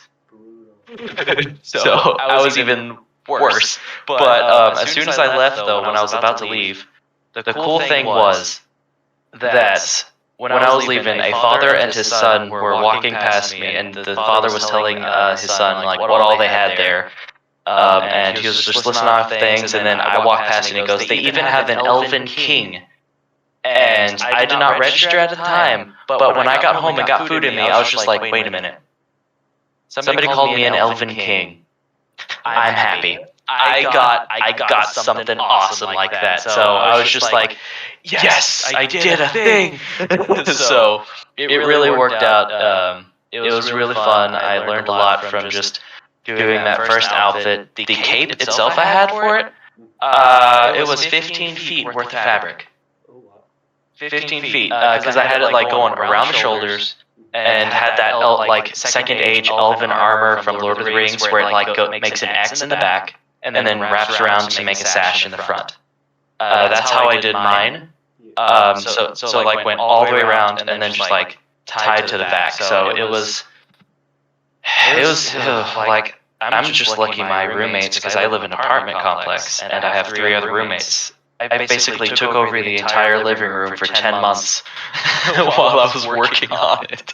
So I'm surprised they did not complain at all. That's good. Supportive roommates. Also, Yeah. were they excited to see the final product, to see it all put together and finished out? For the first one or the second one? Either one. Just like whenever you were like, "Hey guys, look, it's all done." Oh yes.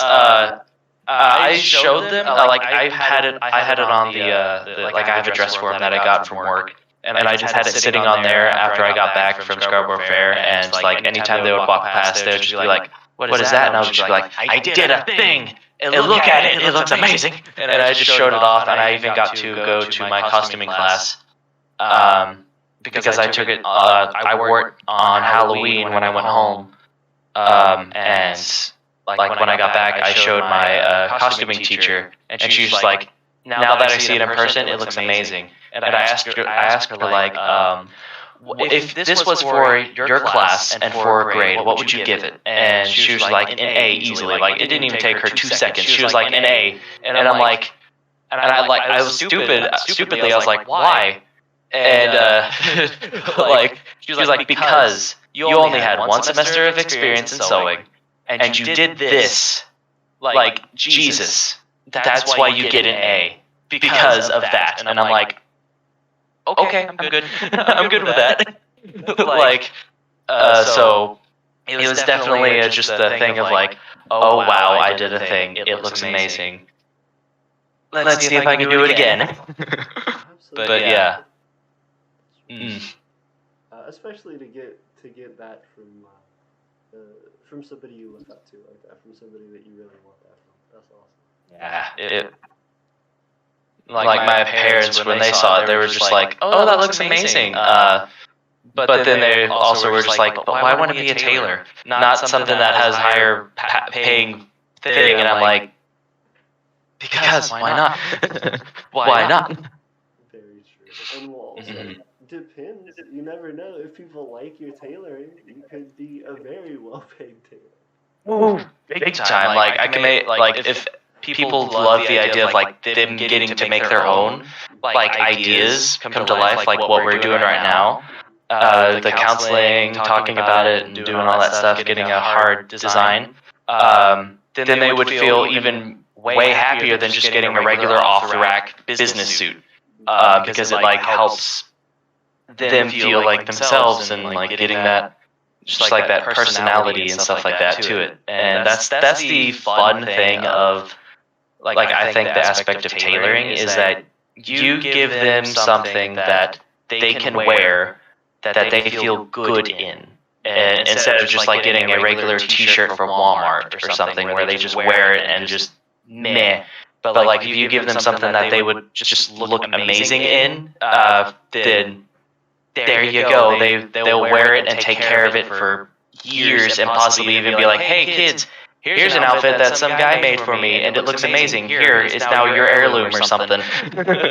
But that's just like a big exaggeration. Like who's going to be passing down clothes as an heirloom? But well, I mean, technically they did that. Stuff like people do that. People like Yeah, they did. like all the time. People pass. Yep. clothing.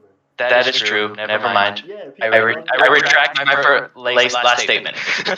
Also, it's a thing where, especially it being a unique piece, like I don't know that I've ever had like a truly unique piece of clothing. Maybe, but I can't remember it off the top of my head. Like maybe a family member like knitted me something before. But, like most things are just bought, so you don't really think about it. But that would be something that I really appreciate about micronationalism. Something that I really want Eternia to strive for is to allow people to, exactly like you said, feel like themselves. To be able to say, this is something that is Aiden's thing, AP's thing. This is something that is, Eternia's thing. That is unique. Definitely. Like I just feel like the fashion industry nowadays lost its soul. Like I just feel like it has, and with the whole like large, medium, small, standardized sizes, like those were created during like I said, during I believe it was the First World War, back when the sewing machine started to become a thing, back when they needed a lot of soldiers in a short amount of time, so they couldn't get specially tailored things. So those sewing machine factories started doing standardized sizing. So the sizes that we have nowadays are probably from measurements that were taken by somebody who's already dead. And so it's just like it's kind of lost its soul, and you can kind of see that to a degree in the big giant fashion shows. Like they just place saran wrap or something on a model and walk them down the runway, and it gets like $1 million or something. Like I just don't understand the concept behind it.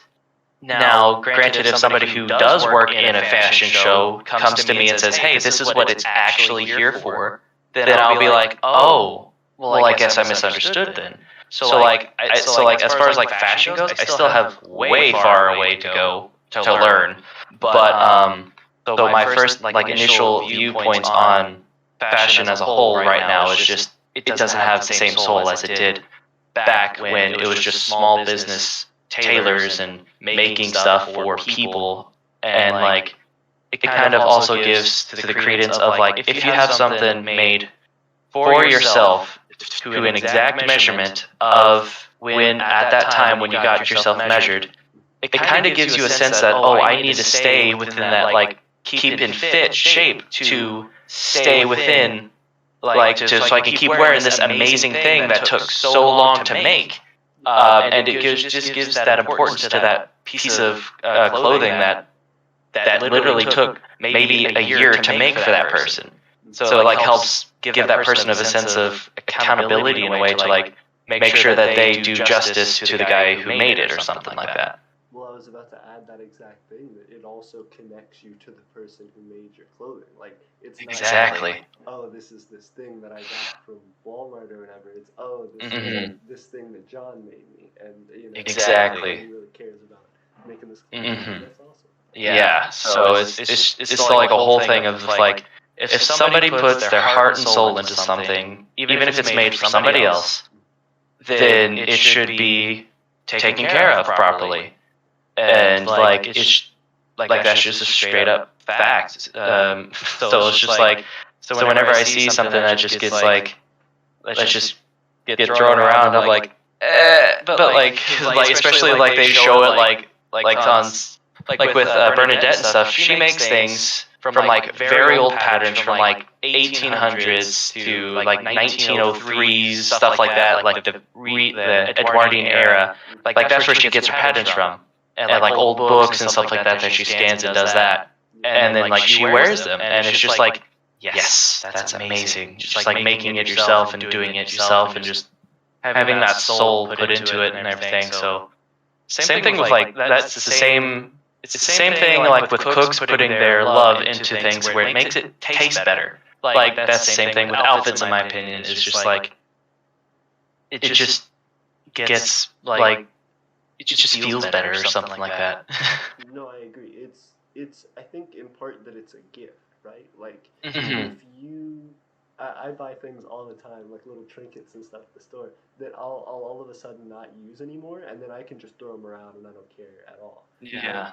There are little tiny things that I like haven't used in years, but then I'm always very careful if I move it or touch it, because I'm like, that's a gift that a friend gave me. Like, Yeah. I can't mess it up, I can't scratch it, whatever. Even Oh, if it's yeah. a little $5 Definitely. whatever. Yeah, big time. Yeah, like, and to that same point, like, with like artists, whenever they die, like their paintings become millions of dollars. Same thing is, I've kind of like, I don't like it's kind of like the same thing as well. Like if you're like basically if your tailor becomes a family friend and they die, that piece that he made for you is priceless now because he made it and you want to take care of it because he's no longer here to make you anymore. So whatever he made, that's just there, and just there's no more going to be that is made from him and stuff like that. And if one of your family members or one of your friends, like you said, was a tailor that passed, and then all of a sudden it's a thing where you find out someone else online is like selling on an eBay, you're gonna be like, I want it. It's the thing that they made. It's something that they cared about in their life. Like, yeah, it's really important. Big time. There's another funny video that I saw from Bernadette where she made like she looked at a historical reference of like a 5th century dress, and she made it in real life. And then like months later, she made another video being like, oh, look what I found here on Wish, and showed a picture of her exact dress. They just cropped her face out and had the dress, and they were selling, air quotes, that same dress. And so she was like, you know what I'm going to do? I'm going to buy it and see how good quality it is. It was trash. It was just straight up trash whatsoever. So that's also a bad thing that's going around, is like people just stealing things that other people have done and just trying to resell it with poor quality, with just terrible everything. Like that's basically what her whole video about Wish was. Is like Wish sucks. Like it's just straight up sucks because they steal things, don't credit anybody, and they crop out people's faces who actually make things. And so it's just like, so yeah, it's just like oof. What is that? No. Okay, but yeah, like, so I am very passionate about just like the handmade aspects of anything.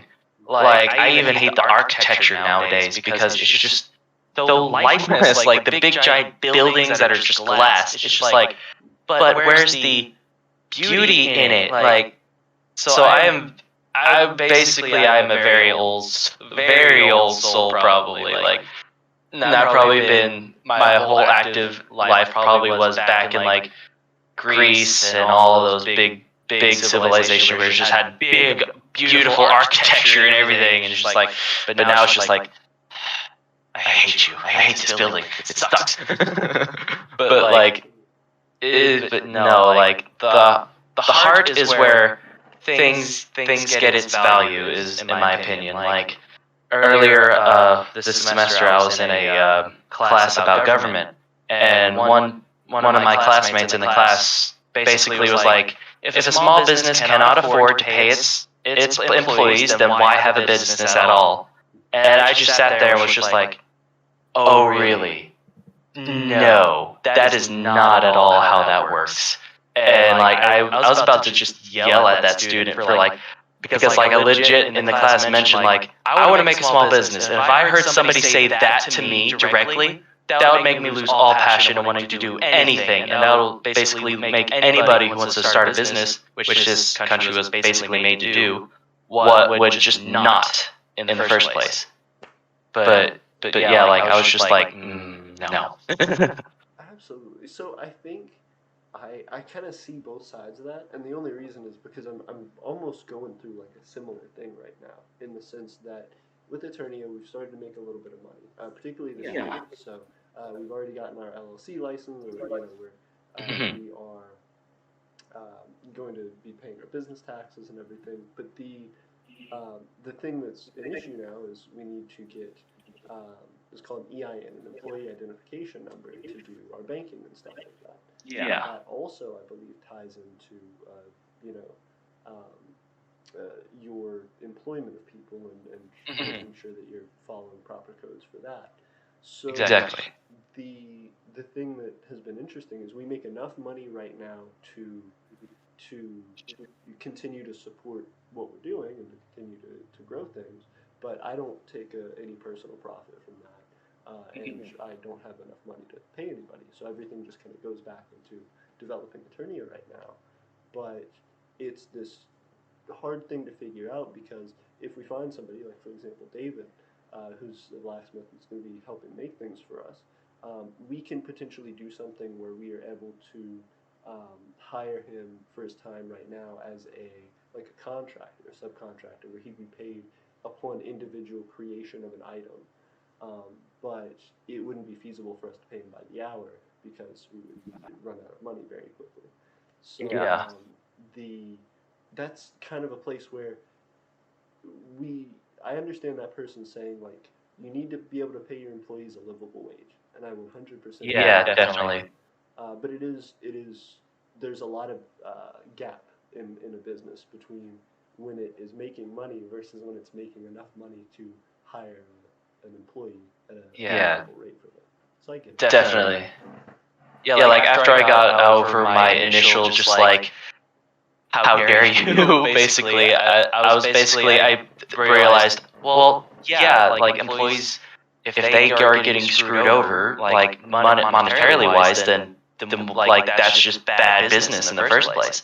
But like also with that, but like I can also see from the business standpoint, if the business owner doesn't have enough money yet, then they kind of have to like, they kind of have to pay them within their means to keep the business running and stuff like that. So it might be necessary for the employees to get another like second job or third job, just like help support themselves. But like, so I can, like I was like you, I can now see like both sides of like, economics sucks basically. It's just, it sucks.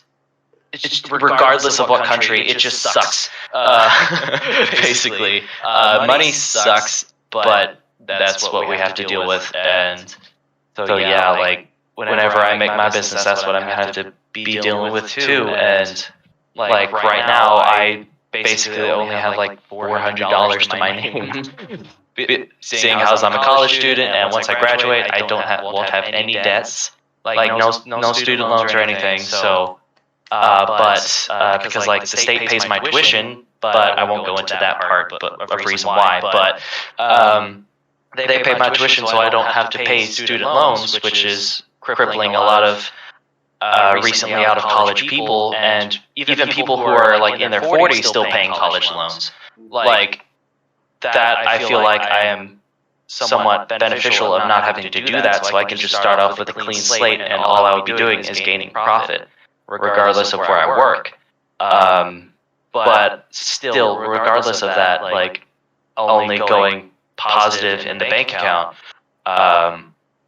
if if I can't pay my employees, then I won't be able to keep the business open in the first place because that's a low amount of money. So hopefully, like what you said, if people love the idea of having something customized to where they came up with it, not just having a big regular suit or regular dress or anything, like they hammered out the idea with an employee, then I hope that this business will just flourish and grow to a national level, or even even if the micronations all over the world were like, hey, this guy's doing this, let's do this, let's get him to make something for us, then that would be amazing. But I need to first start off with getting that LLC business license and doing all that, which I do not have the capabilities or even the smarts to do so. So I have to talk with a business advisor or stuff like that first. But yeah, when it comes to the small business being able to pay employees, I've also looked into that. I'm like, yeah, I kind of am on the same side with both of you. With you, it's just it's a thin edge blade that you got to balance. And Absolutely. Well, because if you can't hire somebody, then you can't produce things as quickly or make as exactly. high quality. And then, and it'll just be you, and just you would my dad. He has, I think, two or three employees right now. He owns his own business. It's a it's a family-run business. His dad gave it to him, and he wants to give it to me. But I'm just I don't want to do that. I don't want to be outside. I'm sorry, I just don't, because I had to work during the summers with him, and Excuse me, but I'm still listening to you. Oh yeah, sorry. But during the summers, it's not fun. I was in 6-foot ditches putting in pipeline for water pipes, and I still remember one summer we did 2 miles worth, and during 100 and something degree weather, and in a deep ditch where the wind did not get us. Oh God. So it's just yeah, it was hot. It was just disgusting, and blech. And that's why I kind of I don't want to, but with his business, he doesn't have the employees, so he's just backlogged for months and months on jobs and stuff like that. And with this, what I heard recently from my government teacher, that the government is trying to push out a bill to do infrastructure on all around the U.S. and stuff. So if Texas becomes part of that, then my dad, if he wants to get the millions of dollars that will probably be given to people to do these jobs, then he would have to get way more employees and basically not have that giant backlog of work that he has. Absolutely. I was going to say, it sounds like it would be a huge incentive for him, especially if he could be one of the first people that kind of gets that in the area. You can invest really heavily in expanding. Oh yeah, the only issue is his mom is still controller of the money and the finances. She does all the paperwork, and she's starting to decline. So, but yeah, it's I don't want to get into family drama on live stream. Oh, absolutely. But yeah, so I'm just gonna stop it right there. But yeah. But yeah, if I could my dad just got a website or got a social media to promote his business more, then he would probably maybe get more people to help get those jobs done in time for that bill if it passes.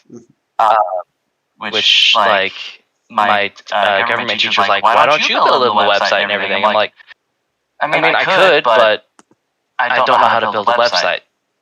Especially the coding behind it, and I don't know like what websites and stuff like that are out there to build it yourself, or how much it costs to like keep it up.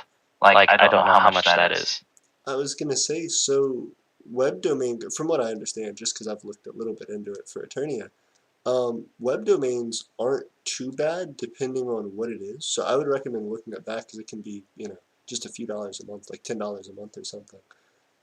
The other thing, or even, some have it set for like the year, so they're $50 or $60 for a year or whatever.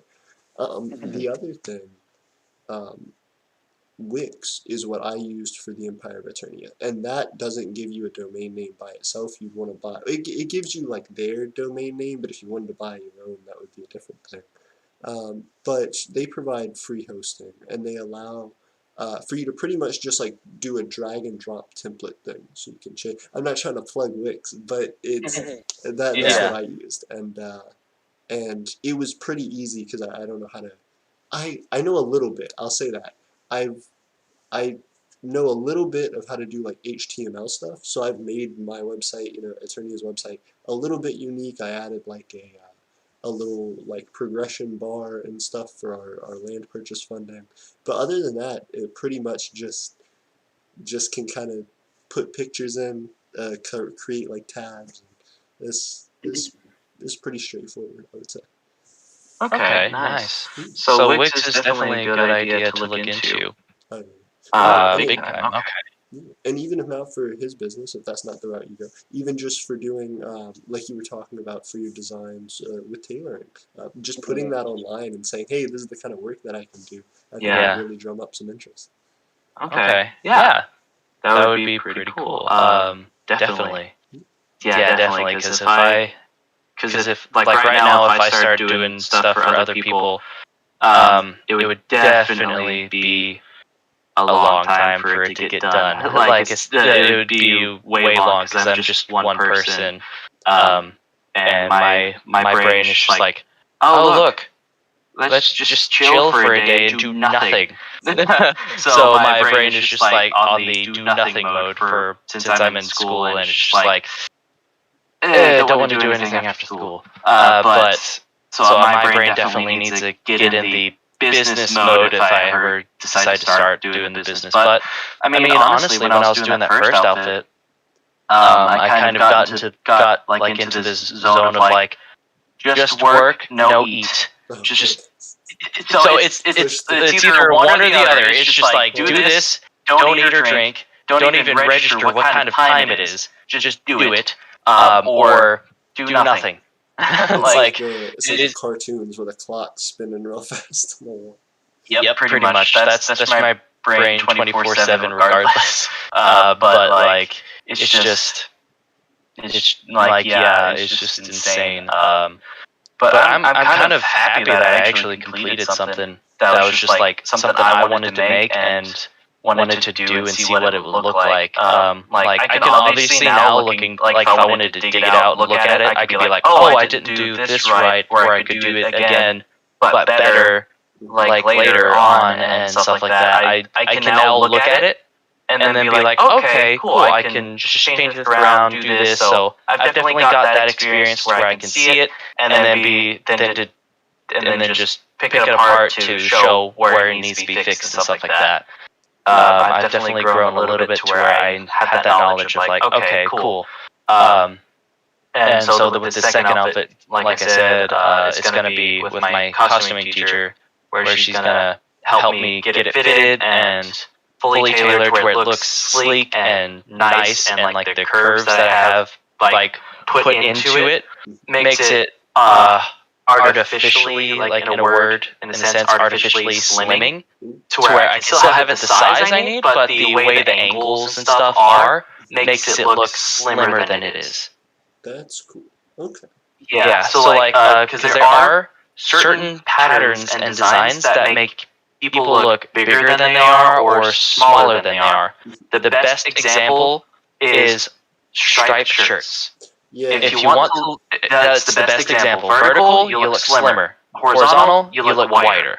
So that's definitely a good baseline for like if you wanted to have a patterned shirt, always like look at those patterns and stuff. And then like with the front panel for my outfit, the front panel is gonna have like a bit. So like this is a straight line. It's gonna have like a curve outwards. So it's like gonna go like if I can mirror what it looks like. So it's gonna go kind of like this, kind of like an hourglass shape, except really curved. So that's gonna give like the waistline looks like it's sunken in with like almost like corset type thing. Design, but it's just going to be straight up and down. It's not going to have. It's just straight up and down. Nothing fancy. It's just that line is going to make it look slimmer, more slimming than what it is. Yeah. And so that's so like you could play like you could look around, look at that kind of idea as well. Just like looking at the sew lines and the patterns to make it look slimming, or like just something like that to give it that pattern as well. Oh, absolutely. I've never thought about that as well. That's cool that you can have those different aspects that don't necessarily change like a functional design feature, but it's more so to tailor to a person's body type. Yes, definitely. Because yeah, like that's definitely one of the things that tailors do all the time is they put things in to where people look slimmer than what they are. So like a person could be, for example, 500 pounds, for example, and they get a tailored suit to where it makes them look like smaller than they are, so they can make them look like they're 300 instead of 400 pounds. That kind of thing. Like they work with the person's body, and there's another thing which they do is like each person has their own set color that their skin meshes well with. And so that's another piece of knowledge that I don't really know that much into yet, but it also involves like color theory and all that other stuff. Like each person has their own color that goes well with their body. So like if you ever heard a comment walking around town or something that is like, oh, that color really goes well with your eyes, or that color goes well with your skin, or something, they're looking at that color and it's meshing well with your skin or your eyes. It like makes things pop. So that's also what tailors use to like make certain parts of the body accented in a way. So that's another thing that would be interesting to look into is like as well as like adding the different colors maybe to the professions or something like that. Like each profession has like color that meshes well with both them personally and well with their profession as well. Oh, absolutely. And I think that's really cool as well. I know I'm not big into astrology, but I know that for astrology,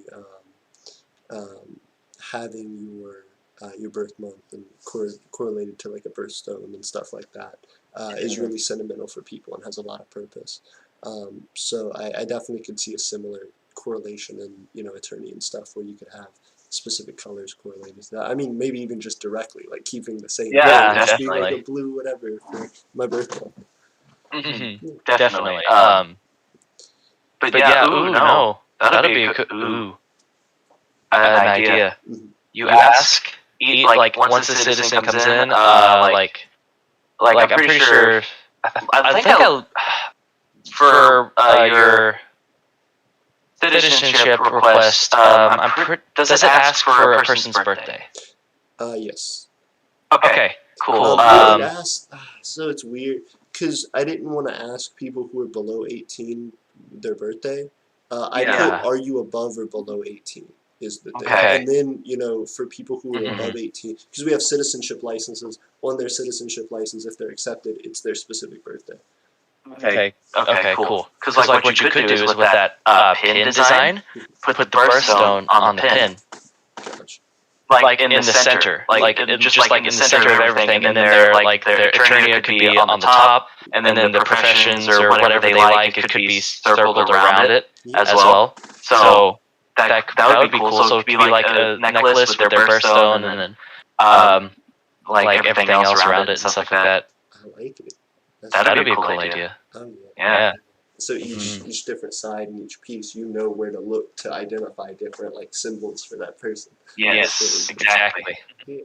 So like, and it could be a way of like maybe going in clockwise, like, but this could be up to anybody else. Like, this could be up to anybody, any citizen or whatever. But like, the most interesting thing about you going clockwise, like the most interesting thing all the way to like what your even to like what your favorite movie is or something like that. But like that's just a example, but like something that like differentiates the person like in like a clockwise motion, because that's kind of like how our eyes kind of move, is kind of like in a clockwise motion a little bit. And so like you could do that kind of thing like with the design, is like put like what they're interested in and what makes them them in a clockwise motion. So like all your eyes have to do is just like go in a circle around that little pendant or whatever, and you can know pretty much like what they're about and stuff like that. Absolutely. That would be a cool idea. I definitely like it. And I think the thing for me is it would be interesting to see it not, because you're trying to fit potentially a lot of information on there. It would be cool to see it not only as like typed, font or letters, but to actually have it as symbols. So that you could make That's what I was initially thinking was symbols. Yeah, like a little, almost like a puzzle pattern or something, or like a maze-looking thing where it's all these interconnected symbols that you're kind of looking to different spots to identify about the person. Yeah. That would be cool. Okay. I kind of like that. Yeah. I do. That's nice. That's nice. You could even have it. Ooh, that would be cool.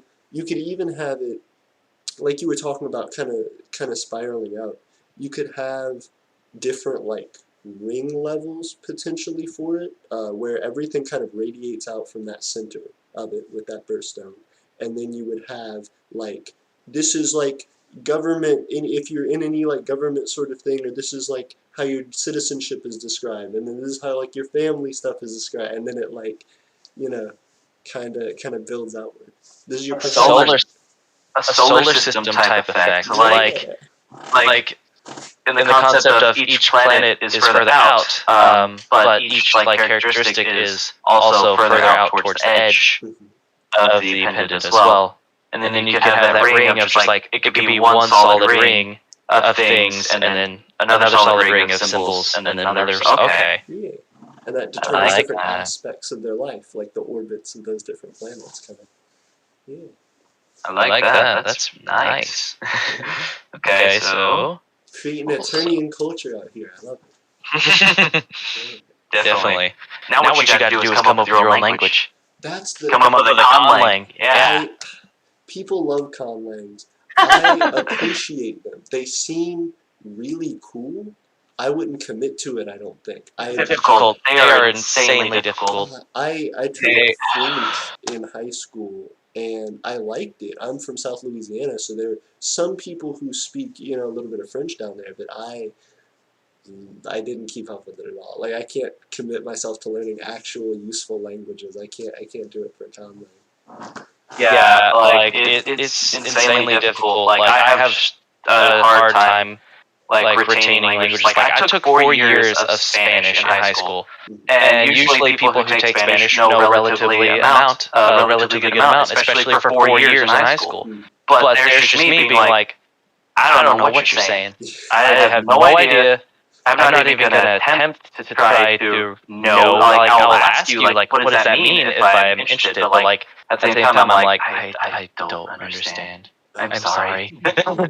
but like language as a whole is just still interesting to me, because like two customers came in one time to the store at Joanne's where I work at, and one of them had like a more of like Romanian, Ukrainian, or Russian language that they were speaking in, like somewhere around there, around that area, and everything, which was really cool. And then another couple had like an accent from somewhere close to that as well, like somewhere around that area, but not from there, I don't think.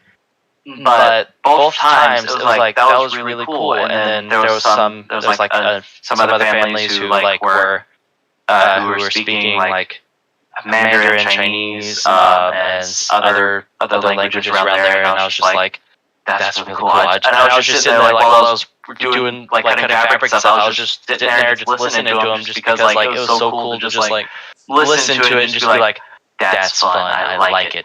But like as far as like I'm trying to come up with my own language, and it's I got the like right now all I got is like I changed the symbols from the regular English alphabet to like symbols that I got from like a couple of websites that randomizes scribble lines and stuff like that.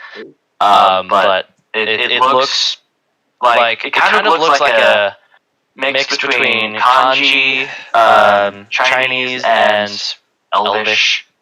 That's kind of like the style of it. And like I can send you a picture in Discord. But like it's a relatively interesting language, and what I did with it, like just to get a feel of like how it writes and stuff, is I translated a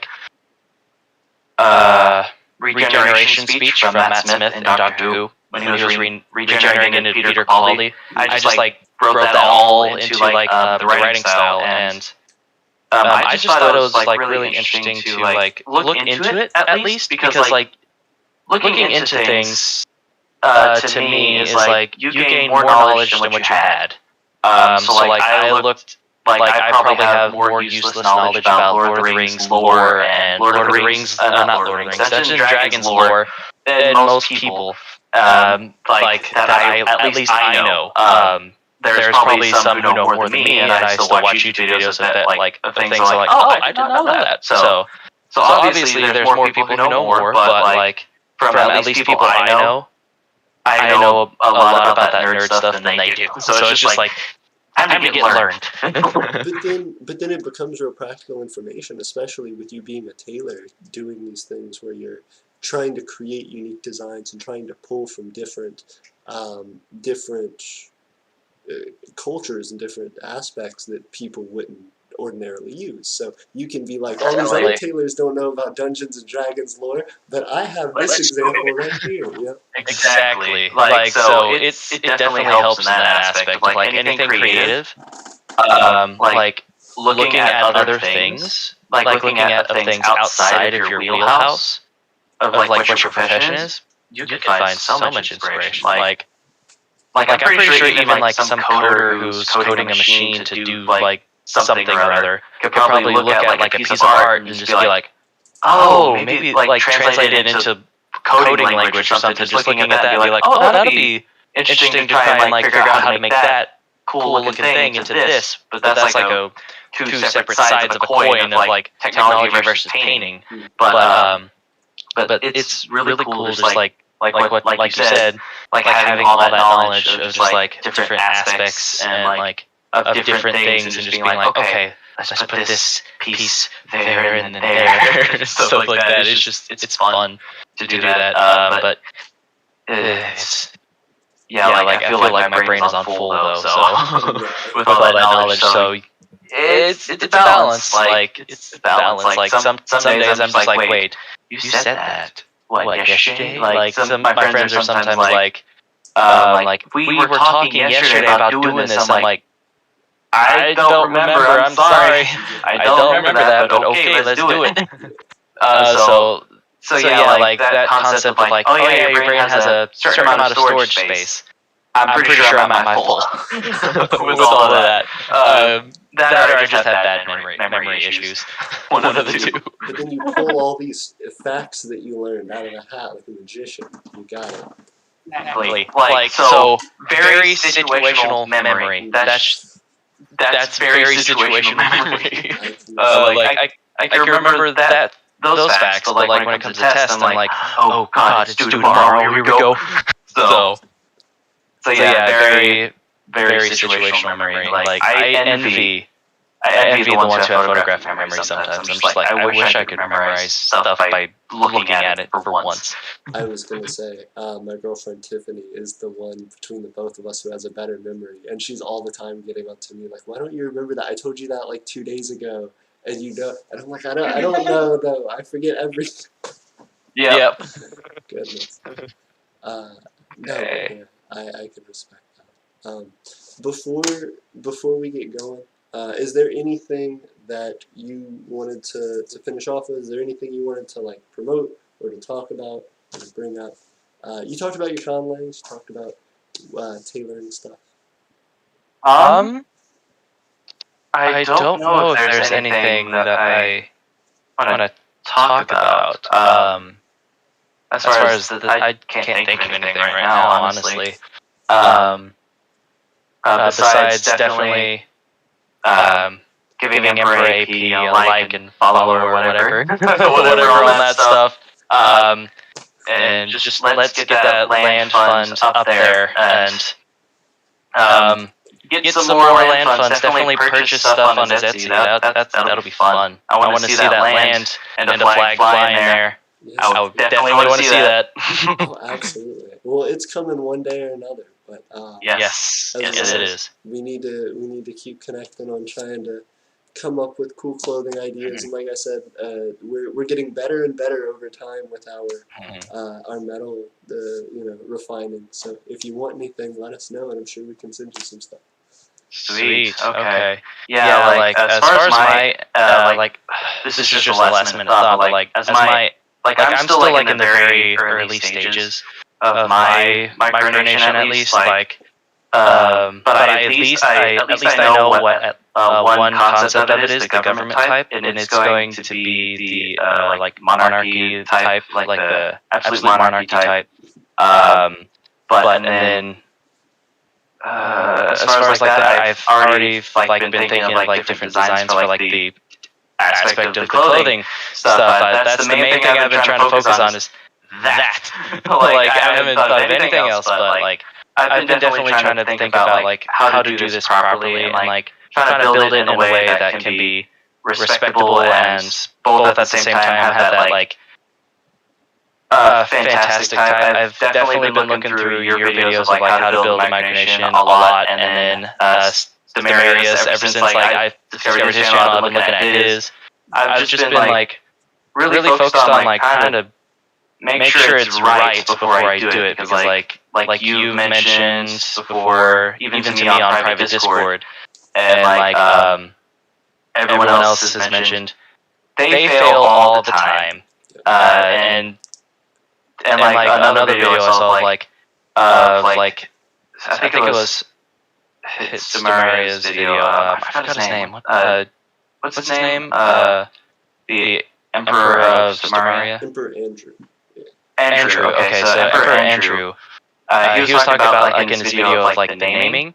The naming aspect of it is that's relatively true. It's like if you constantly like change your name, then you don't have a level of trust. And I'm just like I kind of feel that too. I feel the same way. It's like if you're constantly changing your name or government style or whatever, there's not much confidence in that. So that's why I've chosen to go with Kingdom of Aeternia.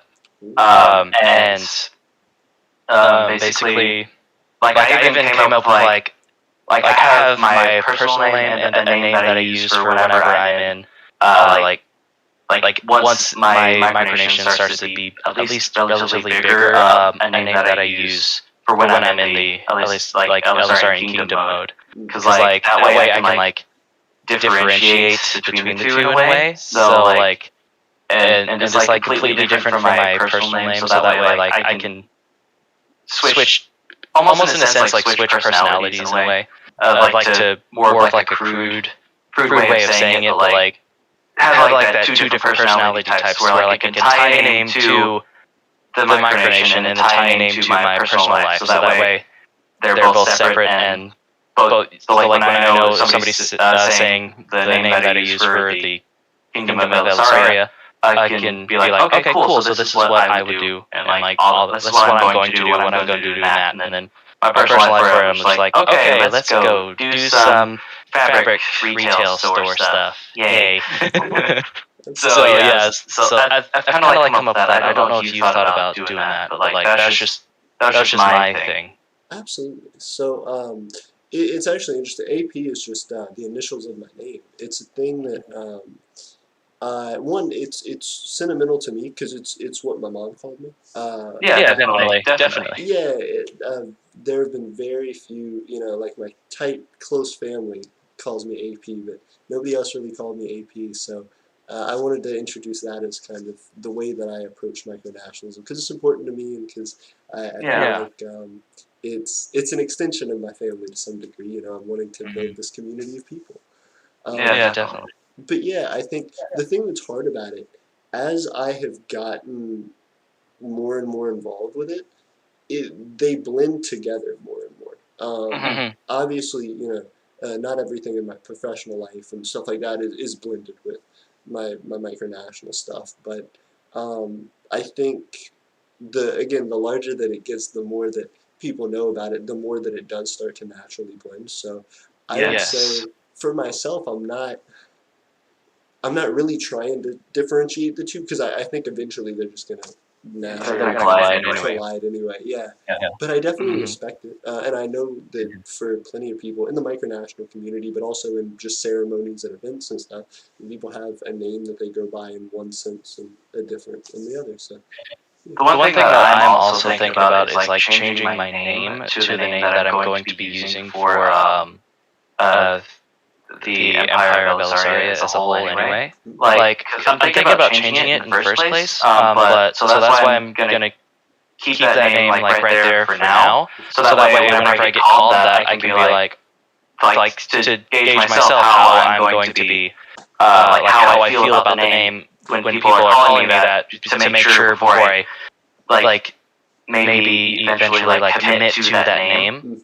And because like ever since I came up with the name, at first it was just like for Dungeons and Dragons. Like that's the first name it's thought, and then I was just like, wait a minute, that name sounds like an old style name.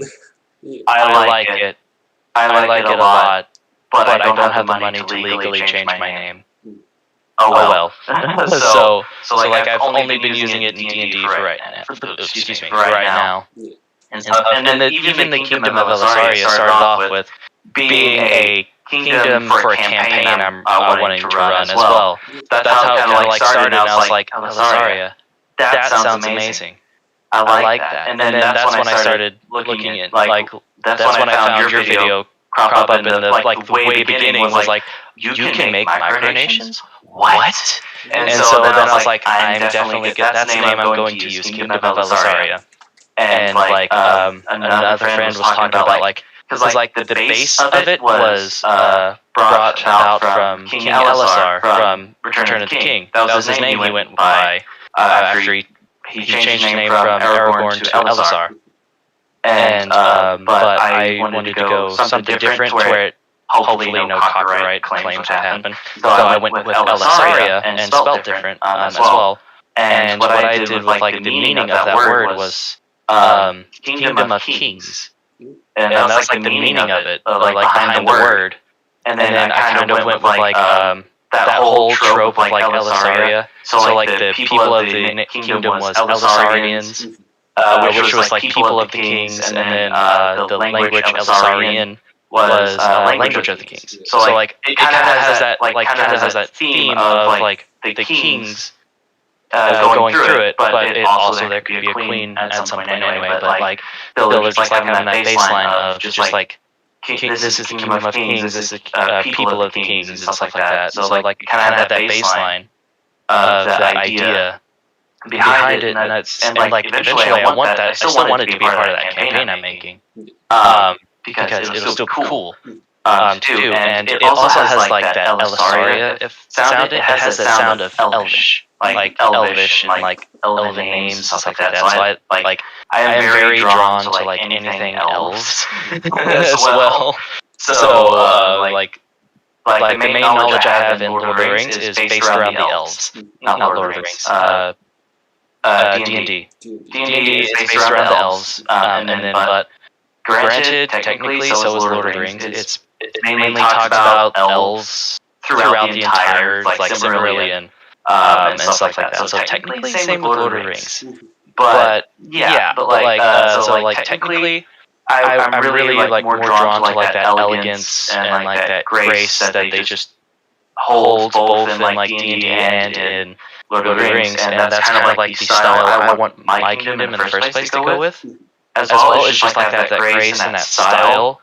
But thinking of like with this live stream, thinking of like the practical, like, okay, the blacksmiths, what about them? What about the farmers? What about like all the people who work outside and not in like houses or government jobs or whatever? They're not going to be able to have practicality with the flowing, just like all gracefulness of clothing. So what are they going to do? And so like I'm definitely going to have to think about that and get that idea hammered out as well. So thank you, Emperor AP. But yeah, so like that's as far as I've gotten with at least my kingdom so far. Is like that's like the basis of it right now, and that's basically what I've gotten with it so far. But I'm hoping to expand it because like if I do make my tailoring company, it's going to be based in the Empire of Aeternia, not anywhere else. It's going to be like this is a tailoring company, the first company of its kind from Kingdom of Aeternia.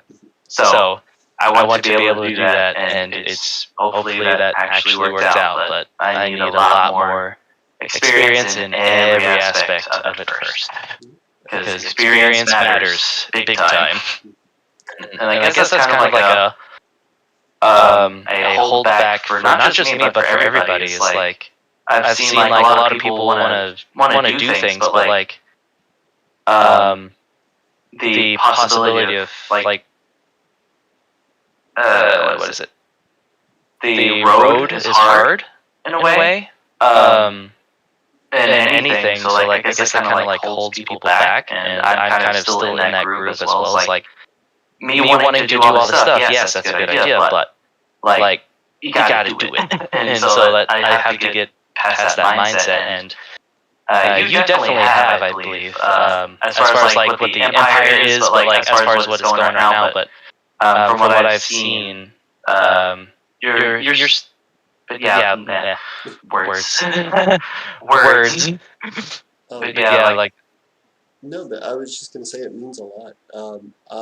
I feel like to some degree I've learned a lot, so there's some momentum there that I have. But I would say the biggest thing that I've realized that hit me in the face like as soon as I started, which is why it's been something that's been such a big part of the channel, is telling people if you can and if it's in your interest, try and join a micronation instead of starting one, simply because doing this now and having the empire grow larger and larger, but having the number of people who are actually actively supporting it not grow at the same capacity, it becomes a thing where you're taking on a lot of different roles and you're trying to upkeep a lot of different things. So it's certainly nice to have some way to take one specific role for yourself and then to kind of allocate those other things and kind of distribute that work.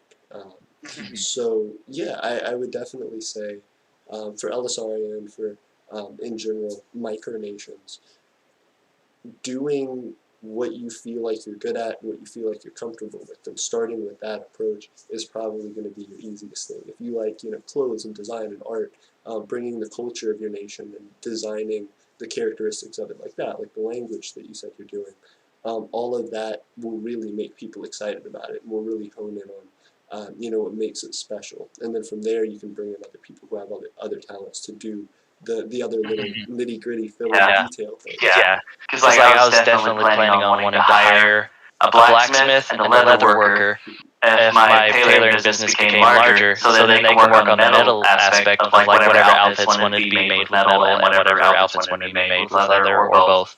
So that way I have that like, because like the cosplay section, they definitely want like they definitely like have characters with a ton of armor and stuff like that, but also metal would be way too heavy. Like full plate, especially some of those insane anime character type ones. Oh no, nobody could be able to hold that up, I don't think, unless they're like some world famous bodybuilder. But like, so yeah, but just having like simple like pieces of metal, just like that kind of thing would be insane to do, which is way different than what any other tailor is doing. As far as I'm aware right now, which I think all they're doing is traditional suits and stuff, but not if I do it. Because then I could get contracts with multi-million-dollar movies to make stuff for them. Theaters, they're pretty good. Cosplayers, and anybody really. So that kind of like broadens out a lot with the plan and everything. So, Absolutely. but yeah, and pretty good. Yeah, and like I said, if our metal refining industry can ever be of service, please let us know. And in addition, we also have our Imperial Market, our Etsy site. We would love to have talent like yours to sell pieces and stuff. So if you ever wanted to start out sending us some stuff, I would love to collaborate. Yeah, definitely. I'll definitely think up some things to design and try seeing what happens with selling and stuff like that. So I'll definitely think of that stuff. Yeah, Very cool. because that would be fun. Yeah. Especially like micronational theme stuff. I don't know. Micronational outfits are just cool. Oh, definitely. Like I love the designing aspect of just like let's do let's design things. Fun fact, not fun fact, but like as far as like my mom is going to be giving me some like real silverware. Like it's real silver, but it's like tarnished. And that was on the idea of like that just got me on the track of like how Stomeria is doing like I think they did silver coins, which is based in like the silver market. So they will always have intrinsic value, I think. But having some kind of like monetary thing like that, I think that would be a good idea for like at least my nation. It's like having like coins or something that has like that will never like go away even with inflation or whatever. So. And then one of the big things that I've been trying to talk to people about and kind of spread information about is money transmission laws and stuff. Yes. Yeah. I looked into that. I saw that video.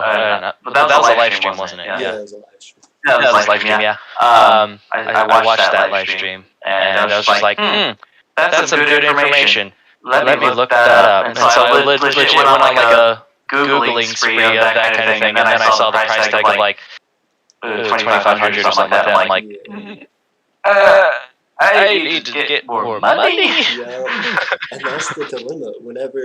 Because I had heard of people creating local currencies before, and people just like printing money and just starting to like try it out.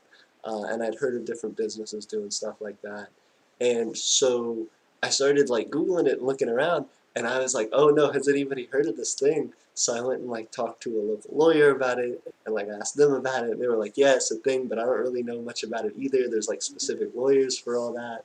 And so then now every time I brought it up to somebody in the micronational community, they go, that's not a thing. And then I go, it is a thing. And then they Google it and they go, oh no, my thing. I can't do my thing now. So, Yep. Yeah. But we'll get it. We're going to figure it out. Yes, definitely. That's gonna be fun. I like the design so far, or the ideas for your fashion stuff, and I might design some stuff and send them to you. Either tomorrow. Well, I'll have work tomorrow. But I might do a little bit tonight, and send you the ideas of that I have tonight, and then. Possibly when I have time, sometime during this week or next week or something like that, just send you a couple more and stuff like that. On that, just like get you like, and you can like nitpick and like give some critiques on like what you like on some other ones to add and stuff like that. So I'll definitely try to give different varieties. I've never really been good, especially in visual communications. I've always seemed to have like. They always seem to be the same. And like some of the thumbnails I would do for like some of the projects, and like you need to do stuff different. And I'm like, well, I'm sorry. I like this thing. I like it. So there might be that aspect of like, why are these so similar? You might see that, but yeah. So definitely do some critiques, and when I do send you some, and we can like nitpick and mesh together some ideas, because. Definitely, yeah. that leads me to a funny story. Is like when I first semester, all I did was draw tribalism stuff. So like that's all I did was draw tribalism stuff, and like one of the teachers was like, all right, all you've been giving me is tribalism stuff. I want you to do something different. I don't care what it is. You have until the end of class to give me 10 thumbnails.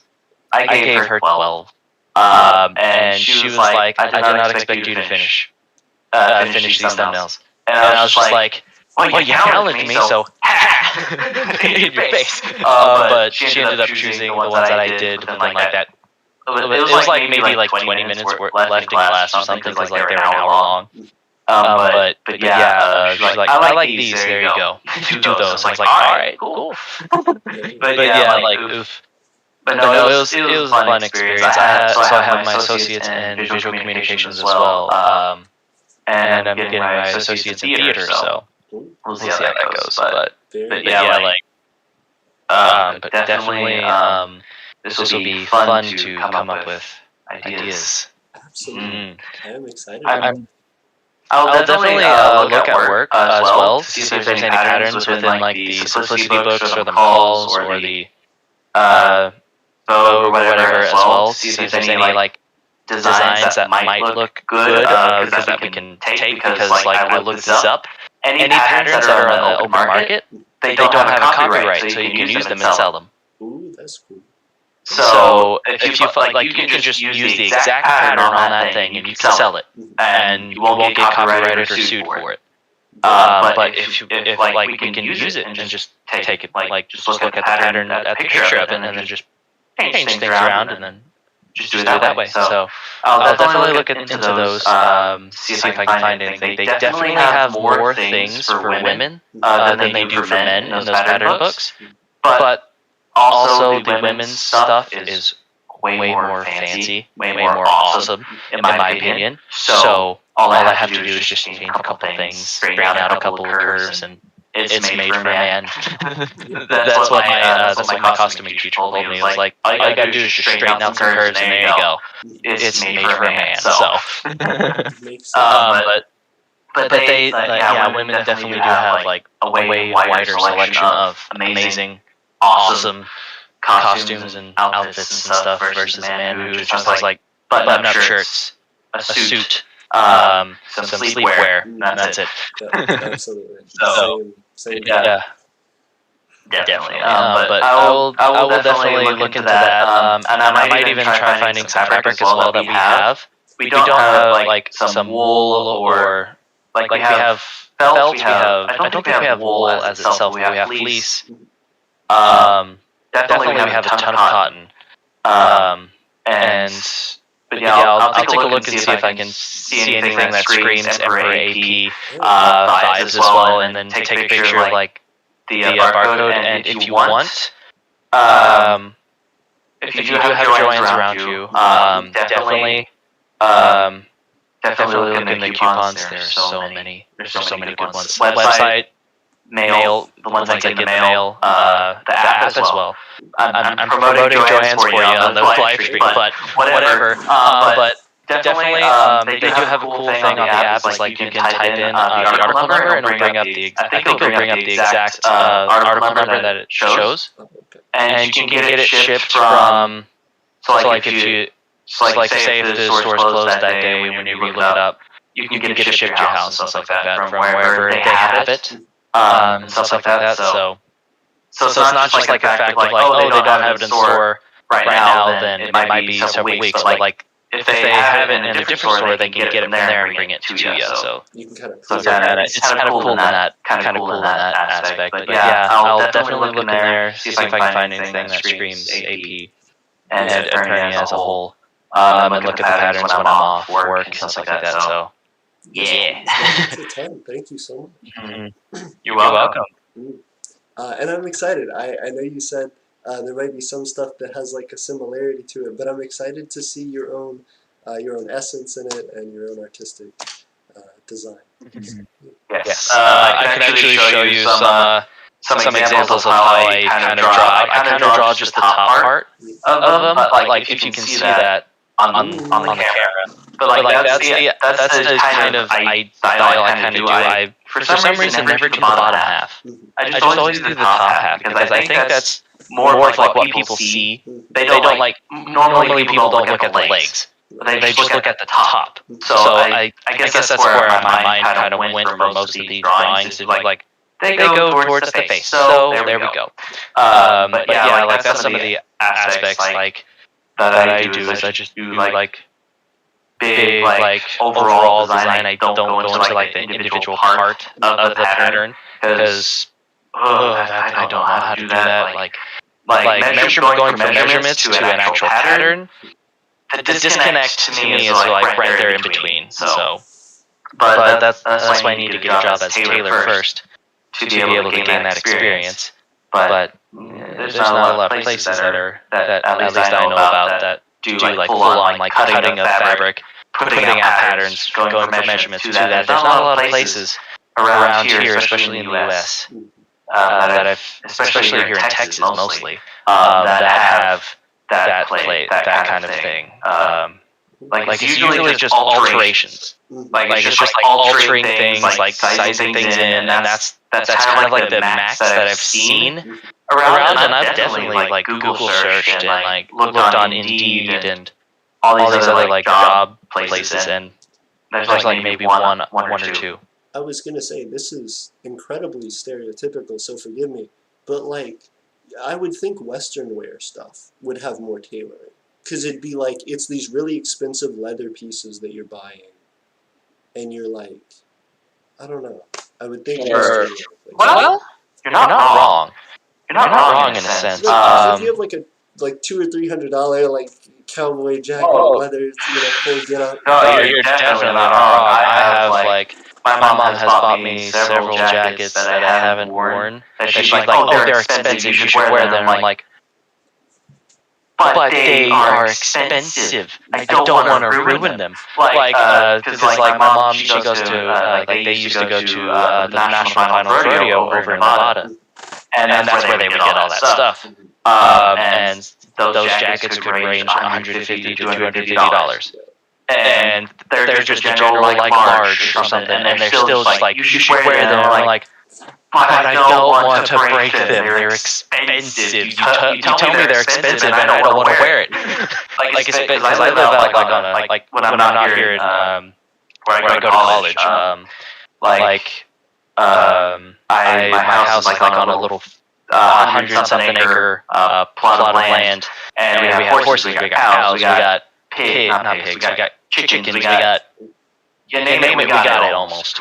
And so it's a lot of outside work, and so that's the reason why I'm like, I don't wear something expensive. I'd rather get a old Vietnam jacket that a family friend of ours gave me that he was in Vietnam with. Like I'd rather wear that because like it's warm. I don't mind like getting dirty or like roughing it up because it was made to get roughed up, basically. So versus that $250 jacket that doesn't. That I don't want to ruin. So it's like, that's also the aspect of like, if something's expensive, you don't really want to hurt it that much. Oh, big like oof! It's it's funny in that mindset of things. It's funny that kind of way. But then after a while, it's just becoming like, okay, whatever. It was expensive, yeah. Now it's time to use it. Like for printers. $100 printer, you're just like, I don't want to like dirty it up or something, so you clean it and all this other stuff, and then after like a couple months, it's just like, a little bit of ink is fine. Oh yeah, absolutely. Yeah, it's hilarious. When I see that myself all the time. I'm just like, I used to take good care of that. What happened? I'm the same way with shoes. I'll take care of a pair of shoes that I buy because I really like them right away, and then as soon as like I start to like wear them in a little more, as soon as they start to like get a mud puddle, then I'm like, that's it, it's over. Yep. I'm not cleaning them. It's fine. Yeah, I'm just getting rid of them. Definitely, yeah. I wish. Actually, I really want to show whoever's still on, who's still on watching what I made. Yes, please. I just really want to. Yes. But this was me at Scarborough Fair. In like full get out. I bought the swords there. They're foam, and I have like elvish ears that I got from there, and then the crown I got from there. But that's what it overall turned out as for anyone who's still watching. And that's the reason why I got called an Elven King. And that was the same outfit that I was talking about that I had so much appreciation for. It's really unique. Yes. It's really cool. Like the multi-layer aspect of it, I love it. It's really cool. I actually have a picture of, if I can find it again, of what my the wedding dress, I dyed it. But it's like a really light lilac blue, not blue, but like purple. And the embroidery that was along the edges is also like a purple. I have the actual thing. Hold on. Come here. I was about to show you a picture, but I have the actual thing right here. Oh, I'm not sure if you can see it well on camera, but like this is like what the color turned out to be as. It's like a very light bluish lilac. And then the lining was just like, nah, I'm gonna go purple. Full purple. I love it. And then this is the only strap that turned the exact color, which is like a sapphire blue. That's the only thing that turned the exact color. Very cool. Very cool. Yes. But this is what's going to turn into the cape. Ooh. Okay. Yes. So that's what I have so far on that. And I picked out some buttons and some possible color schemes like white, silver, and that color as well, or like a gold and white, and with that color as well. Like those are the two color schemes that I have gotten so far. So yeah, my mind is running at 1,000 miles an hour, and that's why it took me 10 months on the first one to do, is because I didn't have the equipment at first, so that was a setback. But then my mind for like the first 2-3 months was just like, plan it out first. Do everything planning first, regardless of what it is. Pants, shirt, everything first, and then do it. But like my teacher was just like when I told her, like when I was asking, like, okay, what kind of material should the pants be, or what kind of material should the shirt be to help coincide with whatever the material the dress is made out of. And she was like, how about focus on the cape first? And I'm like, but that's not how that my mind works. It's just like, it is for now, because I'm helping you, so that's how it's going to work. And I'm like, okay, fine. But it's hilarious. Like she tells me I need to stop and focus on this, and I'm like, but my brain. And that leads me to a funny story of like one theater thing was like a D&D style play. It was called Bee Kills Monsters. I was helping set up like some armor type thing to like look like fake bones or whatever.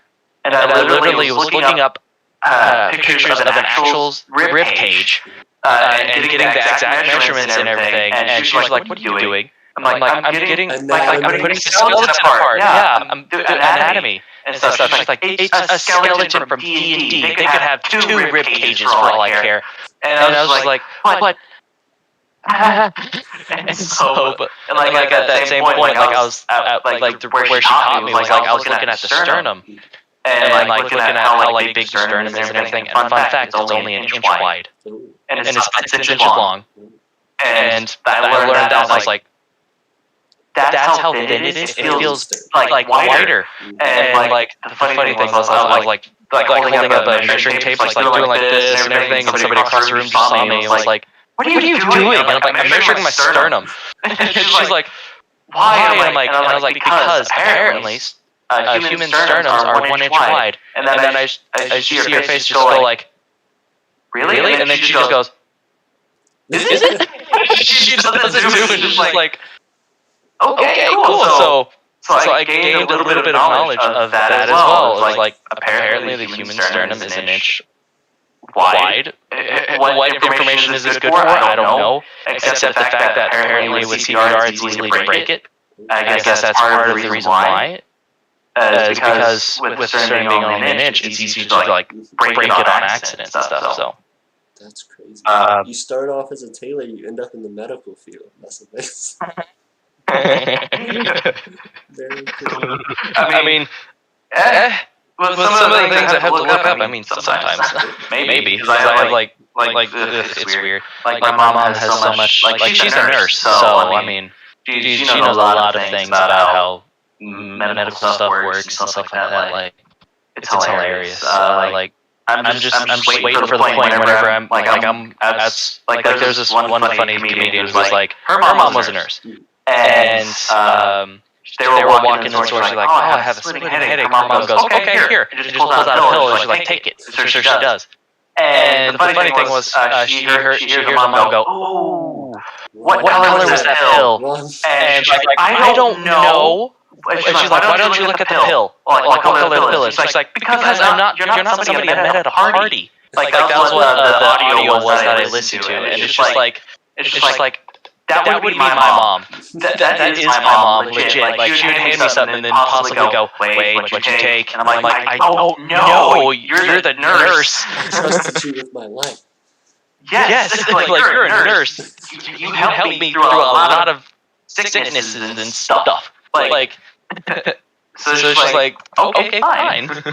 But no, like it's insane. But what time is it? Ooh, it's 9:05. Yes, sir. I was gonna start winding it down, but I definitely do appreciate it. Like I said, I'm excited to see stuff. I'm also excited to have just been able to get to know you a little better. Like it means Absolutely. Okay. I think my volume went down way too far. Hold on. All right. Is that better? Yep. Sounds good. Yeah, okay, cool. We good? Cool. You kind of like dropped off in like way volume levels. So like, wait a minute, what happened to my computer? Oh no. Cool deal. So, as always, thank you everybody for watching and for hanging out with us. Again, it's Master Dianite. This is me. We're gonna be doing more stuff with this in the future, I'm sure. So keep tuned in. And definitely go and check out Master Dianite stuff anytime there's new developments with that. I'm sure I'll be plugging it and throwing it up for you guys. So, yeah, sounds good. Yes. I appreciate everybody. See you guys.